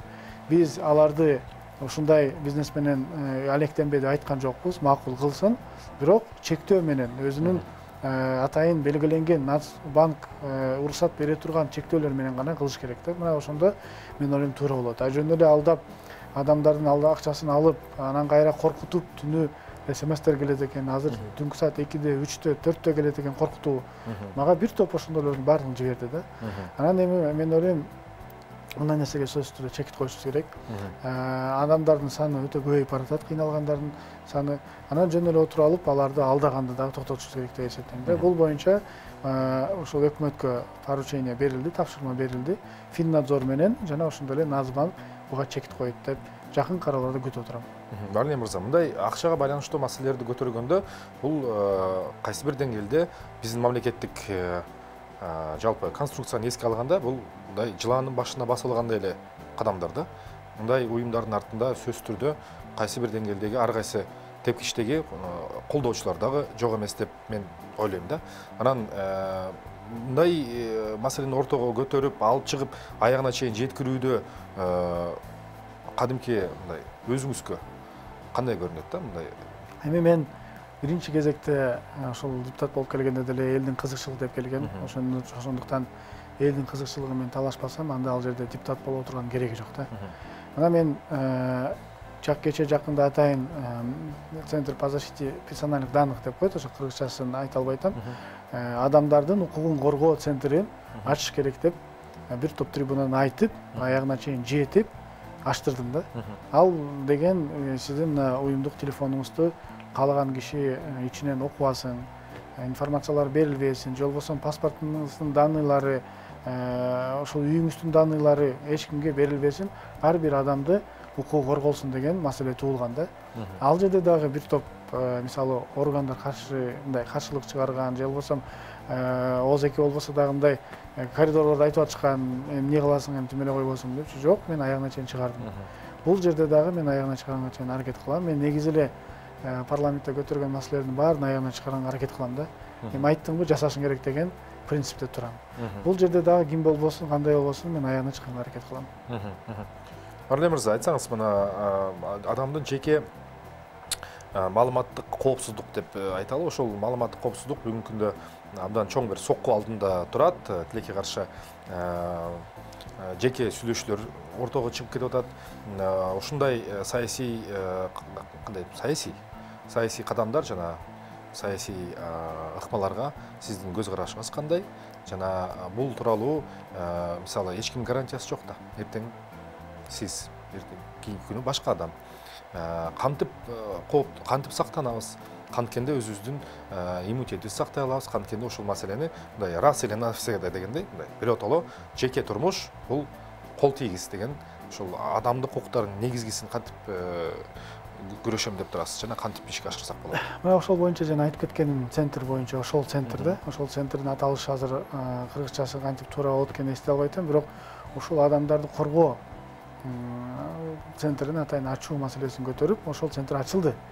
Азыр ал жерге сотрудниктер, жумушчулар алып аягына чейин чыгып мындай жумуш жүрө элек, бирок эң негизгиси өкмөттүн чечими менен ошол центр ачылды да. Бул мени Грузиядан көрүп келгем. Грузияда ушундай атайын бир жогорку кеңештин астында экен. Булар эми өкмөттүн астына ачып алыптыр. Мен сунуш кылдым эле жогорку кеңештин өкмөттүн астында эмес, жогорку кеңештин астында болсун деп. Анткени эми жогорку кеңеш бул элдин өкүлдөрү болгонго байланыштуу, элди коргогонго байланыштуу. Булар мына ушунун астында болсо, анда коргой алат деген маселени көтөрүп аттым эле да. Грузияда так ошондой экен. Кандайдыр бир ушундай телефондорду угуу, анын персональный жана данныйларын бир жерден спокойно сатып жиберүү, же аларды колдонуу, же кирип алып эле ГРСтин базасынан кирип алып туруп сен кайсы машина менен жүрөсүң, мындан кайсы жерлерде жүрөсүң, кайсы жерлерде пересеченияларда перекресткаларда жүрдүң деген маселелердин баардыгын мына ошол центр карамак да. Ошол центрдин дагы өзүнүн ошол толугу менен укугу бар болчу. Ошол центр ар бир адамдын укугун коргой турган центр болуш керек. Эгерде бул аягына чейин мындай ачылды, Кудайым буйруса, эми ошону жакшы иштетип кетсе, мен ойлойм, анда сөзсүз түрдө коргоо болот да. Менин жеке оюм, принциптерим ошол болчу, ошондуктан ошол центрди ачалы деп сунуш берген болчумун да. Анткени адам баласы, биз мына Кыргызстанда 30 жылда өзүбүз айтабыз, биздин ушул свобода слова эң жетишкенибиз депчи. Экинчи жетишкенибиз биздин элдерибиздин эл арасында мындай свободада болуш керек деп ойлойм да. Рахмат, Марлен мырза, мына кече жакында эле Бишкек шаардык кеңешке жана мен жалгышпасам, сиздин партияңыздар 11 шаарда жана шаардык кеңештерде мандаттарды алды. Бишкек шаарында 7 мандат менен. Шайлоолор уламдан улам болуп атат. Бул социалдык жана саясий акыбалдын эсебинен келип чыгып атат. Жаңы шайлоого аттануу маселеңиз боюнча бизге ачыктап кетсеңиз, кандай баратасыздар, чарчаган жоксуздарбы, эмне үчүн баратасыздар? Эми чындыгында реалдуу түрдө айтканда 1 жылдан бери шайлоодон башыбыз чыкпай калды. Эми тилекке каршы ар кандай окуялар болуп кетти. Эми ага биз кандайдыр бир баа берип, жакшы болду же жаман болду деп айта албайбыз. Негизинен эле Кыргызстан үчүн жакшы жол тандап кетсек жакшы болот эле. Бул ошо шайлоолордун баарын аягына чейин чыгарып, стабилдүү бир жолго түшсөк, мен ойлойм ошондо мындай туруктуу убакыт келиш керек деп ойлойм да. Ошондо дагы экономикага көңүл бурулуп, инвестицияга көңүл бурулуп, жана башка бир ушундай өзүнүн турмуштук нерселерге көңүл бурсак жакшы болот эле. Шайлоону батыраак бүтүрүп, жакшы бүтүрүп, баягындай окуялар кайталанбаш үчүн ачык айкын бүтүрүп, эч кандай бир мындай административ ресурска же акча таратууга же жана башкага жол бербей, жакшынан өткөзүп алсак, мен ойлойм туруктуу болот депчи.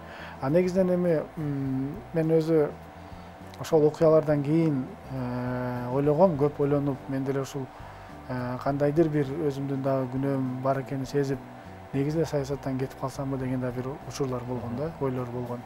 Бирок кайра ойлонуп көрсөңүз, эми ушунча буга чейин иштесем, мамлекеттик кызматкер болуп, буга чейин же бир мамлекеттен бир тыйын урдабасам, кылган иштерим жалаң эле ушул элим үчүн, жерим үчүн десем, эмне үчүн мен токтоп калышым керек деп кайра ойлонуп барам деп. Бунусунда бирок эми башка бирөөлөргө кошуло бербейин, анткени эл бир партиядан экинчи партияга секире берткенсин деген ар кандай сөздөр болуп атты. Жана бир топ жаш болуп туруп партиялардын алмаштырып берткенсиңер деген сөз болуп атты. Ошого байланыштуу командабыз менен ойлонуп, ушул өзүбүздүн партиялы ачайлы деп аракет кылып көрдүк. Ачтык, Кудайга шүгүр 14 шаардан катышып, ошонун 11-inde уттук, ошо Бишкекте да уттук. Ойлонуп көрсөк, эми бир мындай шанс бар болгондой болуп калды да, анткени 96 депутатыбыз бар азыр. Андан сырткары бир 4 шаарда өзүбүздүн мэрибизди мындай койгонго туура келди. Андан сырткары бир 45 миңдик эң негизги ушул 45 миңдик электорат бизге мындай шайлоодо добуш берди да. Мен ойлодум, эгерде ушул командабыз менен чогуу турсак, мүмкүн бизде шанс бардыр деп, азыр катышып көрөлү деп өзүбүздүн партиябыз менен кетип атабыз. Ынтымак партиясы. Ынтымак партиясы менен кетип атабыз. Эми азыр баягындай агитация сыяктуу болуп калбасын, ошон үчүн көп мындай нерселерди айта албай атам, бирок өзүбүздүн күчүбүз менен өзүбүз аракет кылып көрөлү деп бир аттанып атабыз. Кудайым буйруса, алдыда эми бир гана Кудай билет, кандай жетишкендиктерге жетише алабызбы, жетише албайбызбы. Бирок ишенем, командабыз менен жетишкенге аракет кылабыз. Азыр бир да жарнамалык блок, андан соң Кыргыз Республикасынын Жогорку Кеңешинин депутаты Марлен Абдрахманович Маматалиев менен болгон коомдук саясий бүгүнкү күндөгү курчу маселелерге ушул депутатыбыздын пикирин билип жатабыз. Биз менен болуңуздар, уланталы. Кечтин кезекчиси Эркин Нурбаев. Кайрадан студияга кайтып келдик. Кыргыз Республикасынын Жогорку Кеңешинин депутаты Маматалиев Марлен мырза конокто бизде. Марлен мырза, мен сизден мындай бир суроону сурайын деп атам да. Жаңы технологиялар мына колубузда турат. Телефондор келди. Кечеде акыры түбү баягы биздин эжебиз фейктер тууралуу мыйзамды өткөрдү. Президентибиз кол койду. Бир четинен карасаң, эми туура деп ойлойсуң да, мисалы. Сиздин мисалы жеке баракчаңызга же болсо сиздин атыңызга, же менин эле атыма болуп көрбөгөндөй баягы ар тарап болсо дагы мисалы басымдар болуп келет да. Анан сиз айтып калдыңыз сөз эркиндиги деп калдыңыз да. Ошол сизден мен сурайын дегеним, бүгүнкү күндө бизге сөз эркиндиги керек экенин түшүнүп турабыз да. Ошол канчалык туура форматта керек? Ошол туура формат деген эмне? Ошо эки талаш тартыштын ортосундагы ортодогу чындык эмне деп ойлойсуз сизче? Ошол мыйзам кабыл атканда мен бир топ мындай төгүрөк столдор болуп, жакшы эксперттер жана башка СМИдеги өкүлчүлүктөр менен чогуу отуруп калганда ушул маселе өтө катуу талкуулаганбыз да. Ошондо биз айттык эле, макул, алар да макул болушкан, туура, биз дагы түшүнүп атабыз, сөз эркиндиги керек. Бирок биз коркуп атабыз, ушул мыйзамды кабыл алса, жана фейктерге эмес, бизди мындай шылтоо менен, же бизди шылтоолоп эле сайттарыбызды жаап коет, же жанагындай блокировать этип коет, жеке баракчаларыбызды алып коюшу мүмкүн деген коркунучтар айтылып атты да. Анан эми бул жагынан караганда туура, эгерде кааласа ар кандай немелер менен жаап коюшу мүмкүн, блокировать этип коюшу мүмкүн. Бирок мен айттым эле, алар дагы макул болду эле, фейктерге реалдуу түрдө каршыбызбы айтсаңыздар десем, баары айтты, туура дейт. Көрүп аттык, особенно жанагындай ковид учурунда магазиндерди болбогон, бизде эмес, башка магазиндерде продуктов питания аябай дефицит болуп атыптыр деп кайра дүмүрөтүп, элде барып ун жок экен, башка жок экен деп биз өзүбүз мындай хаоска салып алдык да. Жана башка бир топ дагы маселелер бар. Анан эми жеке сиз өзү айткандай сизге, мага деле ар кандай бир фейктерди ачып алып туруп, болбогон бир жалаа нерсени жаап айтып койсо эле, эл дагы ошого ишене атпайбы? Анан жакшы жагы, эл бара-бара бул фейк экенин, буга ишенбеске экенин уже баамдап калыптыр жана бөлүп калыптыр. Реалдуу түрдө эле бул жөнүн айтып берет экен, бул фейк экен депчи. Бирок кандайдыр бир учурда баары бир ал действие берет. Анткени ошол эле комментарийде мындай общественное мнение создавать этиш үчүн бир 20 эле киши жазып койсо, 21-чи автоматом жаман жазып кете берет да. Ошочу бизде мындай негизи эле коомдук түшүнүкүсүнө болуп калыптыр да. Буларды эске алганда албетте мен ойлойт элем, мындай мыйзам керек депчи. Бирок биз регламентировать этип, реалдуу түрдө кайсыл учурларда ал колдоно турганын так, даана жазып койсок, анда мен ойлойм, мындай эркин сөзгө бул эч кандай коркунуч келтирбейт депчи. Азыр эми мыйзам кабыл алынып калды, бирок мыйзамдан кийин сөз түрдө жанагындай актыларды, нормативный актыларды кабыл алышыбыз керек, же положение болобу, же дагы бир өкмөттүн постановлениясы болобу, айтор ошол жерге мына чогуу иштеп, чогуу ошол жерден жакшынакай кылып, тактынакай кылып жазып койсок, кандай учурларда биз аны фейкти атайбыз. Фейк деген негизи эмне? Ага түшүнүк берип, кандай учурларда жаба алабыз дегендерди эле так белгилеп койсок, мен ойлойм бул мыйзамга эч ким каршы да болбойт. Анан жанагындай коомчулукта дагы баа көп пикирлер, туура эмес пикирлер дагы, кайтыш пикирлер дагы болбойт деп ойлойт элем да. Мен жеке оюм сөз эркиндиги болуш керек. Мен жеке оюм жаман жазабы, жакшы жазабы журналистпи ал жазыш керек. Бирок ошол эле учурда каралоо эмес, мындай фактылар менен, же болбосо жок дегенде аягында ушундай деп айтып атат деп койсо, дагы жакшы болот эле да. Кээинки учурларда мен көп өзүмдүн турмушумда, өзүмдүн ишмердүүлүгүмдө ушундай душар болдум. Нужный эле мындай читаемый жерди алып туруп, бирок совсем мындай смысловой жагы башка жакта кетип атса дагы, бирок окуш үчүн, мындай хайп кылыш үчүн ошолорду көп чыгарып кеткен жактар албетте мындай мага саясатчы катары дагы же башка кишилерге дагы аброюн келтирсе, бул туура эмес деп ойлойм да. Мына сөз түрдө биз адамдын дагы жөнөкөй эркин сөз эле эмес, жөнөкөй адамдын дагы аброюна шек келтирбеш үчүн биз буну дагы ала кетишибиз керек деп ойлойм да.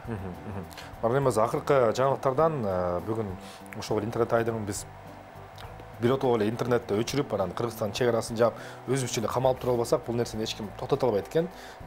Бизде ушул негизги күчүбүз дагы ошол сөз, пикир талашуу, ортого маселелерди салуу болуп эсептелип атпайбы?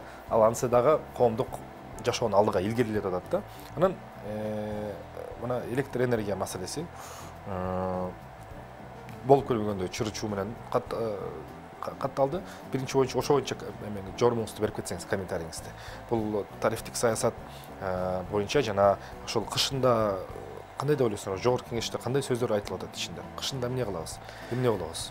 Эми бул өтө орчундуу маселе. Тилекке каршы биз ушул суунун эң башында туруп алып, 93% ушул гидропотенциалы бар мамлекет катары ушинтип азыр суусу жок же болбосо электричествосу жок же электричествону башка мамлекеттен сатып алып атканыбыз бул албетте туура эмес көрүнүш да.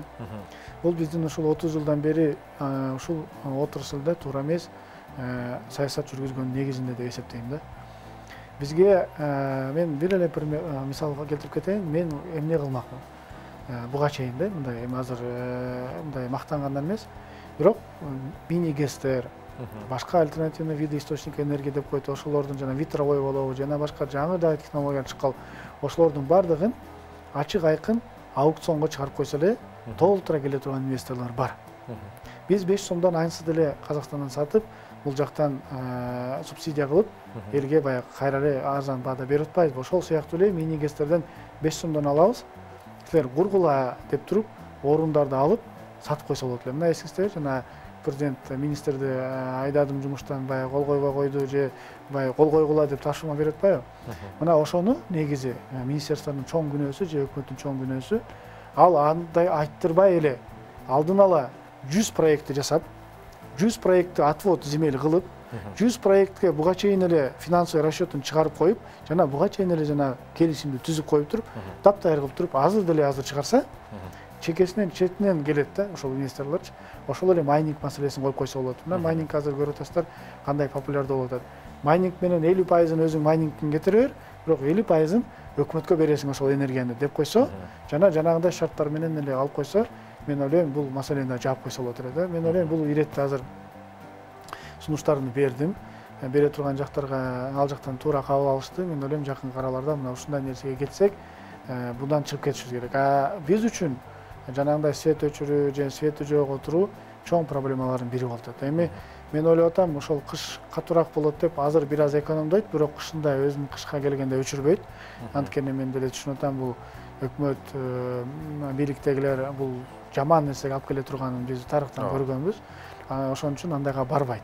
Мүмкүн временный эле бир немелерди кылып аткандыр, бирок мен ойлоп атам, жакын араларда ошол башка мамлекеттер менен келишим түзүлүп, ошол келишим аткарылбай атат да. Мына ошол келишим аткарылып калса, бизге сырттан электр энергия келет дагы, бул маселе болбой калат ошочу. Анан ТЭЦти максималдуу түрдө жүктөйбүз. Бизге эң эле жүктөй турган азыр бир ТЭЦ болуп атат. ТЭЦти уголь менен жүктөп туруп айла жок. Ошол маселеден чыгып кеткенге толук шарт бар. Жана кыйынчылык болбойт деп ойлойм. Анткени суунун да көлөмүн карап көрсөк, ал тийиштүү эле 13 миллиардга жакындап калыптыр. Мен ойлойм бул жетет. Азыркы ушул мен ойлоп атам, ушул октябрь, ноябрга эле кылына турган мералар болуш керек, а декабрда кайра өзүнө коюп коет деп ойлойм. Демек, буюрса кышында өчүрүлбөйт. Чоң өчүрүлбөйт, буга мен ойлойм эч кандай баары түшүнүп атат, бул жаман нерсеге алып келет атканын. Ошондуктан азыр кичине мындай өчүрүп туруп, кийин уже өчүрбөй коет деп ойлойм. Депутатыбыз келип калды, ошон үчүн баягы маселелерди сурап алалы дегенде, тамеки чегүү, кальяндарды, кальян, тамеки маселелери коомдук жайларда кол коюлду. Президент айтты, эми чегилбейт деди. Бизде мындай маселе бар, мыйзамдар жазылат, указдар коюлат, бирок ал аткарылышы оор же кээ бир учурда такыр мүмкүн эмес. Кандай ойлойсуз? Бул тармакта мен кечээ деле карадым, иштеп атат. Бул тармак чындап эле ишке ашабы, жана бул мыйзам бүгүнкү күндө керек беле? Эми тилекке каршы бизде мыйзамды көп жазабыз, бирок алардын аткарылышын эч аныктабайбыз. Жана атайын Министерство юстиции деген орган буну электеп туруш керек да. Электеп иштегенин иштетип, иштебегенин жокко чыгарып туруш керек. Бизде өтө көбөйүп кетти ошондой мыйзамдарчы. Бул дагы жанагы көлдө скутер жүрбөсүн деген мыйзамдардын бирине эле айнып калды да. Биз андай мыйзам кабыл алганбыз. Бирок мен бир кайсыл бир жылдары ошол мыйзам 2008-жылы экен бир кабыл алып, 2009 көлгө балдар менен барып калсак, бир прокурор досубуз менен барып калсак, ал бекер тебип жүрдү да. Эмне үчүн бекер тебип атасың десем, мыйзам боюнча булар иштебеш керек. Мен ошону айттым дагы, мына тебип атам дегендей эле. Азыр дагы мындай андайга жеткизбейли, бирок Кудай сактасын, мүмкүн ошонго эле айланып кетеби деп ойлоп атам да. Бул дополнительно эле ошол текшерүүчү органдардын ошол жерде кылган коррупциясына эле айланып кетеби деп ойлоп атам да. Анткени сиз айткандай чындыгында реалдуу түрдө мындай толугу менен буну текшерип ала турган, көзөмөлдөй турган бизде орган да жок, аны аягына чыгара турган дагы мындай реалдуу күч да жок деп айтсам болот да. Анын ар кандай жолу менен аны ойлонуп туруп ашып кетебиз же жок кылып кетебиз же келсе текшерип келсе акча берип кетирип коебуз. Айтор бул иштебейт. Негизи эле бул өзү керек нерсе. Мындай кандай десем, эми көрүп атпайбызбы баягы тамекинин зыяндыгы бар экенин, кальяндын зыяны бар экенин, общественный местолор дегенде мүмкүн баягы жаш балдар же башкалар болгон жерде запрет болсо болот. А кафелерде үйрөнүп алышпадыбы? Курильный зал деп коет өзүнчө, беркиндей зал деп коет. Мына ошондой нерселерди учетко алынбай калды деп эсептейм да. Бул дагы сырой мыйзамдардын бири болуп калды деп эсептейм. Мыйзамдар тууралуу сөйлөшүп калдык. Мына келе жаткан 7-чи чакырылыш президенттик мамлекет, президенттик конституция деп жазылгандан кийин парламенттин орду, парламенттин функциялары кыскарды. Орду кандай болот деп ойлойсуз? Бул эми биринчиден трибуна дегенибиз менен аны мындай эле коелу, ал трибуна. Андан сырткары чындыгында биз Кыргызстанда парламент институтун күчөтүп, жана аны алсыратпоого кандай иш-аракеттерди кыла алабыз деп ойлойсуз? Мен эми жеке өзүм парламентаризмге мындай добуш берген болчумун. Өзүм ичимен парламенттик мамлекет болсок деп элестетип жүргөм. Бирок ошондо дагы реалдуу түрдө парламенттик. Жана бизге буга чейинки жана аралаш эмес. Жолсом парламенттик деп коюп, бирок реалдуу түрдө фиктивно президент баарын чече турган эмес. Президент жок болсун, премьер-министр болсун, ошондой система менен кетели деген реалдуу түрдө парламентаризм өзү жакчу да магачы. Бирок экинчи жагы макул, эгер президенттик болсо, анда премьер-министр жок болсун. Анда дублирующий органдар жок болсун деп айтылды эле да. Эми эл тандады, элдин тандоосуна биз макул болушубуз керек. Эл тандагандан кийин, көпчүлүк тандагандан кийин биз ага баш ийишибиз керек деген принцип менен эми айла жок жашайсың да. Анан кабыл алынды, өттү, кетти. Парламенттин бир топ функциялары өтүп кетти. Бирок мен бир жагынан сүйүнүп атам дагычы. Анткени мурда ушул өкмөттү дайындоо, же болбосо өкмөттүн мүчөлөрүн дайындоо функциясы фракцияларда болчу. Мен өз көзүм менен 2010дон баштап ушул 2020га чейин өз көзүм менен бир топ ошол кантип отбор болуп атат, кантип шайланып атат, кантип ошол министрлер келип атат көзүм менен көрүп калгам да. Ошол бир фракциянын ичинде фракциянын кандай болуп атканын эч ким билчү эмес. Керек болсо лидери чечип койчу, керек болсо бир 5-6 эле киши чечип койсу, даже керек болсо акча берип ошол жерден ушул определенный кишини өткөзүп алчу да. Өз көзүм менен көргөн ушулар болгон. Эми ошондой учурларда бир күн министрликте иштебеген, бир күн ал жердин табиятын билбеген адамдар барып министрликте отуруп калып атты да. Бул жагын караганда туура эмес болуп атты. Экинчи жагын карап көрсөк, эми баягы жиликтей эле фракциялар каалагандай бөлүп алаткандай болуп атты да. Ушул жагы анткени албетте мага мындай жакшы эмес. Ал эми азыр ачык айкын бардык жоопкерчилик президентте. Ал өзү профессионалдуу кишилерди коюп, каалаганда алып, каалаганда коюп, эч бир парламенттен независимый болуп коюп иштесе болот да. Бардык мүмкүнчүлүктөр берилди деп айтсам болот да. Туура, эми бизде контролдук функция калды. Бизде мыйзам чыгаруу функциясы калды. Бизде жана сотторду тандоодо прокурордун отчету жана Нацбанктики калды. Эң негизгиси жана контролдоо функциясы калды. Биз ошол функциябыз аркылуу каалаган министрди каалаган учурда чакырып, адан отчетту суранга толук мүмкүнчүлүгүбүз бар да. Мындайча айтканда, биздин жана назначение эле функциясы алынып калса, калган функцияларды бизде калды. Бул депутаттын өзүнөн зависит этет жана ошол Созовдун, келаткан Созовдун өзүнөн зависит этет. Эгерде ал башынан баштап эле жанагындай сынып эле калса, бардыгын өзү алдырып берет. Алдырбай жакшынакай иштей турган функциялар в принципе мындайча айтканда бар да. Аны өзүнөн кийинки келаткан ушул депутаттардан өзүнөн зависит этет деп айтат элем. Кийинки депутаттар дедик, саны 90га кыскарды. Негизи бага чейинки 120 болгону көп адамдардын баягы жалпы элдин кыжырын кайнатып, баягындай 6-чы Созовдун сапаты тууралуу сиз дагы абдан өз башыңыздан өткөрдүңүз. Саны 90га кыскарды. Анткени менен ошол 90-нын ички маңызы кандай адамдарга жана бул ирет 7-чи чакырылыш кандай түспөттөгү парламент болот деп ойлойсуз? Эгерде биз 120 депутатты буга чейин азыркы принцип менен, преференция принцип менен тандаганда эч ким каршы болбойт эле 120-сынчы. Анткени эл өзү тандаган адамдар болмок. Өзү алып келген, өзү добуш берген ар бир райондон, ар бир областтан өзүнүн шайлоосу менен добушу менен шайлап алган адамдар болот эле да. Бул сапаты начар болгон үчүн булга өтө көп коомчулукта нааразычылык болуп калды да. Эгерде бардыгы реалдуу жакшынакай иштеп, жакшы мыйзамдар кабыл алып, элибиздин жашоо турмушуна кандайдыр бир жакшылык алып келе турган жакшы нормаларды, закондорду кабыл алып, ошол жерден сүйлөп, элдин кызыкчылыгын талашып турганда, эч ким бул депутаттарды жаман дебейт эле, жана саны көп дебейт эле да. Нормалдуу экен, иштесин, биздин кызыкчылыгыбызды ошол жерде талашып атат деп, кайра бизди коргойт эле. Тилекке качканда болбой калды, ошол негизинде кыскарсын деген бир каяктан бир чыгып калган бир немени колдоп кеттик, эми кыскарып атат да. Кыскарып атканын жаман жагы кандайдыр бир мыйзамдар болуп калса, же бир лобби мыйзамдар болуп калса, тез эле сатып алганга, же үгүттөгөнгө, же мындай суранганга жаман жагы бар экен да.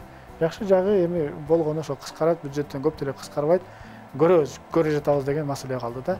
Ал эми кандай парламент келет деген суроого, албетте бул мыйзам жол берет өзүбүз, эл өзүбүз тандап алганга. Каалабаганын, жакпаганын тандабаш керек.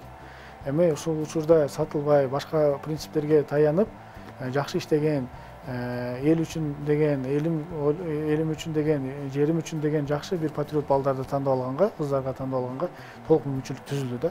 Эми бул ирет мен ойлойм кандайдыр бир мурдагы созувка караганда реалдуу түрдө сапаттуу келет деп ойлойм. Бирок ошол эле учурда унутпаш керек, мурдагыдай жөнөкөй врач, жөнөкөй мугалим, бирок ошол эле учурда авторитеттүү мындай алардын келиши өтө кыйын болуп калат. Анткени биз ушул 30 жылдын ичинде өтө бузуп алдык да шайлоолордучу. Баягы акча маселесин курч тургузуп алдык.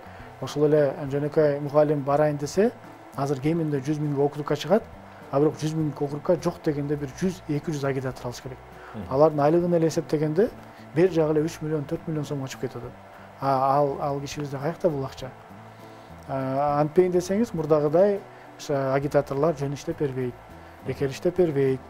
Мына ушул жагы жаман жагы да. Эгерде биз алдын ала бара ошол агитаторлорду мына башка мамлекеттерге окшотуп эч бир акча албайт, өзү реалдуу түрдө ошону жактырып, симпатизировать этип, ошонун программасын өзүн жактырып, жөн эле иштеп берем деген принципке жетсек, ошондо жөнөкөй мугалим, жөнөкөй врач жана жөнөкөй адамдардын арасынан дагы сурулуп чыгат эле да. Жаштар өзгөчө.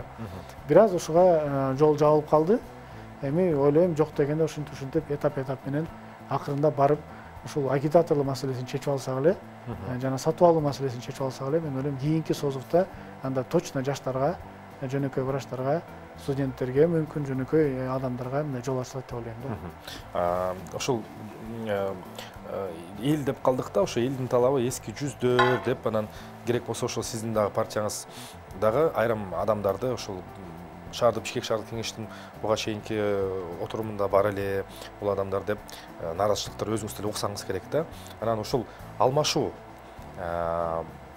мындай канча убакыт талап кылат? Деги эле бул реалдуубу? Анан элдин эски жүздөрү кетсин деген сөзү эртеңки күнү ушул элдин өзүнө эле кайра кайтып баягы заянын тийгиз калбайбы дегеним да. Ачыктап айтып кетсем, мисалы азыр жерди мисалы мен кыдырып жүрөм, сиз деле байланыштасыз, анан айыл чергесинде биз курактуу балдар өткөнкү ошо октябрь окуяларында чоңдору келип эле айттыр. Болду, эми силердин убактыңар бүттү, чайыңарды ичип, төрдө отуруп, сыйыңарды көрүп отургула. Биз келдик дейт да. Келгендер да бар, жок эмес. Бирок аны менен катар алардын жаштардын тажрыйбасы, иш билгиси, алардын потенциалы жана билим деңгээли айрым учурда аябай төмөнкү көрсөткүчтөрдө да. Эми ушул эки тарапта туруп калган түшүнүктү кантип ортого алып келсек болот? Ошо муундар арасы жана түшүнүктөр арасы биримдикти кантип бекитсек болот деп ойлойсуз? Мен ойлойм, эми мына өзүбүздүн 30 жылдык эгемендигибиздеги тарых тарап көрсөк, мына ошол убакытта төрөлгөн адам, бала азыр 30га чыгып атат да. Ал дагы ушул реалдуу түрдө саясатка кирейин деген учуру келип калды. Айрым учурларда катышып атышат ошол балдар. Гор кеңешке, жогору кеңешке да качам деген балдар бар азыр. Айтор, биз каалайбызбы, каалабайбызбы? Убакыт кетип атат жана эски деп айтпайм, эми баягы биздин аксакалдардын убактысы келип, жашы келип, эң негизгиси бул табият, адамдын табияты ошондой экен. Жашы келип, алар акырын өзгөрүп атат да. Алардын ордуна жаштар келип атат. Мисалы мурда 10 жыл мурун кандай эле, азыр такыр башка ситуация уже. Ошол эле партиялар боюнча айтылып калды. Мурдагы 10 жылдагы партиялар азыркы жаңы жогорку кеңешке такыр эле катышпай атат. Айтайын дегеним, мен бул партия бул башка негизи эле, бирок ошолордун лидерине взаимосвязан болгонго байланыштуу ушундай этап өзү негизинен кетип атат да. Сиз айткандай, көп жерлерде жаштар чындап эле чогулуп алып, аксакал, эми сиз бизге аксакал эле болуп бериңиз, сиз биздин чайыбызды, урматыбызда төрдө отуруп эле бериңиз деген сөздөр дагы мага жетип атат. Ошондой учурлар болуп атат. Эми мен негизи эле айтат элем, биз толугу менен жаштар болсун деп айткандан алыс болушубуз керек. Албетте биздин аксакалдарыбыздын опыты, тажрыйбасы, жашап өткөн турмуштук немелери баардыгы бизге керек. Эгерде өкмөт түзө турган болсок, же жогорку кеңеш түзө турган болсок, мен ошону бир 60% жаштар, 70% жаштар болсо, калганын ошол байкелерден түзүлсүн демекмин да. Сөзсүз алар керек. Алардын тажрыйбасы, опыты, баскан жолу бизге керек. Бизге айтып турганга, бизге жол көрсөтүп турганга, бизге кеңеш берип турганга керек. Ал эми локомотив болуп иштегенге, ишти алып барганга, алдыда турганга албетте жаштар керек жана алардын реакциясы керек. Ал бүгүнкү замандын талабы. Бүгүн ошондой убакыт, учур келип калып атат. Дүйнөдө бардык нерсе бат өзгөрүп атат. Технологиялардын заманы келип атат. Демек бул требование да, мындай замандын требованиясы болуп атат. Ошондуктан мен ойлойм, буга биз туура көз караш кылышыбыз керек. Мына одномандаттуулардан чыгып атат экен жаштар. Жол берип, партиядан аксакалыбыз чыксын. Же наоборот, ушундай жерлеринде мен көрүп атам, ушундай принцип менен кетип атышат, мен ойлойм эң туура. Сүйлөшүп алып, жакшынакай отурушуп алып, аксакал дегенде деле өтө деле мындай неме эмес, бирок выше среднего возраста деп коелу, мындайча айтканда, ошолор менен тыгыз жаштар келатканын мени мындай сүйүндүрүп атат, кубандырып атат. Эгерде ушул менен келе турган болсок, анда реалдуу түрдө ошол парламентке жанагындай жок дегенде 50/50, 50/50 мындай келип калсак, мен туура эле көз караш деп ойлойм. Марлен мырза, мына бүгүн кече күнү кечинде бүгүн Азаттыкта бардык маалыматтар тарап атат. Ошол биринчи раунд сүйлөшүүлөр бүттү дейт, кум төрө маселеси боюнча. Бул албетте депутаттарга бериле турчу суроо да. Ошондуктан мындан да кайтып кетпейли. Биринчи раунд бүттү. Ташиев, Камчыбек, Акылбек Жапаров, Бөлтүрүк сыртка анан бир канча эксперттер тобу менен кандай эмне жөнүндө болгондугун толук маалымат ачыкталган жок. Сиздин көз карашыңыз кандай болот? Негизи Кумтөр бул биздики, сиздики деп эле алалычы, Кумтөр элдики деп ошол позициядан аттаналы да, анан сиздин оюңузду билип көрөлү. Кумтөр реалдуу түрдө биздики, элдики болуш керек эле, эң башында эле. Тилекке каршы биз билебиз, айрым ушундай түшүнүктөрдүн негизинде биз 30 жылдын 30 эмес, ошол Кумтөр ачылгандан бери 20 жылдан ашык болуп калды. Алдан эле келатабыз деп айтсам болот да. Мен атайын бул боюнча мыйзамда жазып чыккам. Биздин жер болгондон кийин туулган жерим алтын топурак эмес эле, топуракты эле карап отурбай, ошол алтын да бизге калыш керек да. Буну раздел продукция деп коет. Аны башында эле кылганда бул маселеге келбейт элек да. Анан туура эми ушунча жыл алтын почти калбай калды, канчалаган тонна алтынды чыгарып кетип атса, кайра эле ушинтип бизге болбогон дивидендти кааласа берет, кааласа бербейт. Болгон эми 10 миллион доллар дивиденд деген бул канчалаган миллиарддаган доллардагы алтын чыгып кетип атса, бизге болбогон бир миллиондогон дивидендти бердик деп айткан бул туура эмес деп эсептейм да. Анан жана соцпакет деп коет, ал деле кыйратпайт. Налоговый, ал ансыз деле боло турган нерсе.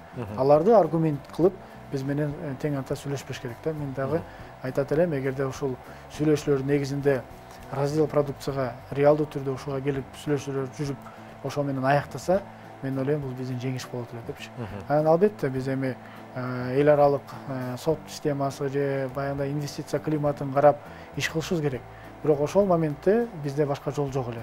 Анткени биз андай кадам менен барбасак, булар биз менен башкача сүйлөшпөйт эле да.